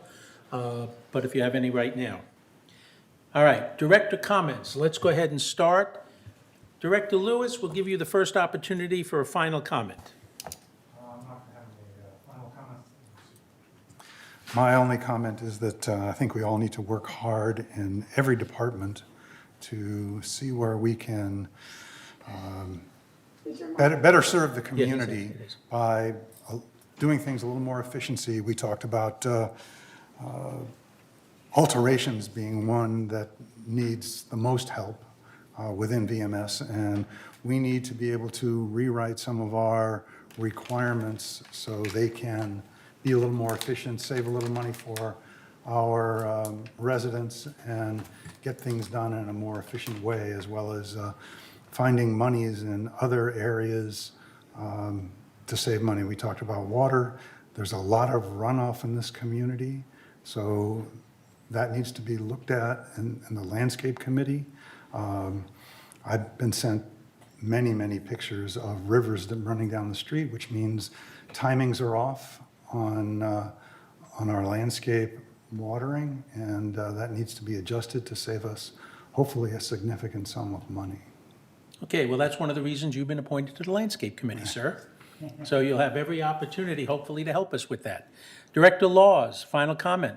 Nothing other than thanks to the existing board members for helping us new guys through this process. Thank you. You're very welcome. Director Cook. I think we're already moving forward with the concept of having less cumbersome and less costly alterations. And along with that, the simplification of it will also reduce staff time. If we take some things that we have that are done on a regular basis that require variance, again, you don't have to rewrite the book if you're doing exactly the same thing as your neighbor did. Why the whole process? Why not a simplification? I think we're moving towards that. And you're on the Architectural Committee, so hopefully That's what you can we'll try and impact get exactly accomplished. that issue. Director Frankel. No, thank you. All right, Director Engdahl. Welcome again to our new members, and thank you for jumping right in and getting involved. and we'll look forward to working with you. Other than that, nothing else. Thank you. Director McCary. Thank you. I share the sentiment. Welcome to the new board members. Look forward to working with you. And I wanted to say thank you to all the residents who showed up this morning, but they're all gone, so I'm They're not grateful all, for they're not all gone. There's still one out there. There's still one out there. So it was just good to see a good member turn out, so much appreciated. Thank you. Director Jarrett, you're back on the board. Do you have anything you want to say? I want to thank you for the support you give me to get back on this board. I'm just wish it would have been under better circumstances. And I welcome the new board members and congratulate them also. And I'm looking forward to working with everyone. Thank you. Thank you. Director Rain Sosak. Yeah, no comment other than to thank Steve for his contributions over the years and welcome all the new members that we have, which today is 4. Director Bada. We have a change, we have to work with that. My other comment would be we need to save before we spend. Thank you. Director Wayne. I'd like to thank Jim and Mark and Ira for their contributions today. I mean, we're getting off to a good start, guys. Thank you. Okay, I will go to Siobhan. I'm holding my comment for last. Siobhan? Nothing, thank you, other than to welcome our new board member. Jeff? Nothing. Thank you. Grant? Nothing, thank you. All right, my closing comments are I want to thank Steve Parsons for his unbelievable contributions. I'm sorry about his health issues that have necessitated his stepping away from his involvement. I wish him well and hopefully a full recovery from those kinds of concerns that he's currently dealing with. I want to also thank the 3 new members also for jumping in. I appreciate that. I want to thank all the community members who came out. We did hear you. We don't always necessarily agree with everything you say, but we do want to hear you. We want to let you know that once again on October 27th, from 3 o'clock to 5 o'clock in the afternoon, we will have a town hall. I will be there. The room is the Sequoia Room of Clubhouse 2. That's 3 to 5, Wednesday, October 27th. And we welcome everybody. It will not be limited to 3 minutes. It will not be limited to one comment. You will be able to dialogue, and hopefully we can continue to talk about issues and work on issues and address the concerns that you have. Also, I want to share with you once again an email that if you want to email me directly, I welcome your emails. My email is thirdmutual@lagunawoodsvillage.com. And if I receive an email from you, like I did the 20 emails I got over the weekend, I responded to every one of them, and I will respond to your email. Hopefully, if we do find a way to work out the finances related to the telephone next month, I'll have a phone number to share with you at which you can also directly reach me if you have issues and concerns. So with that, I will thank everybody, all our members who participated today, our board. We will recess, and folks, we're going to have a working lunch, not a lunch and then work. We're going to have a working lunch. So thank you. We're recessed.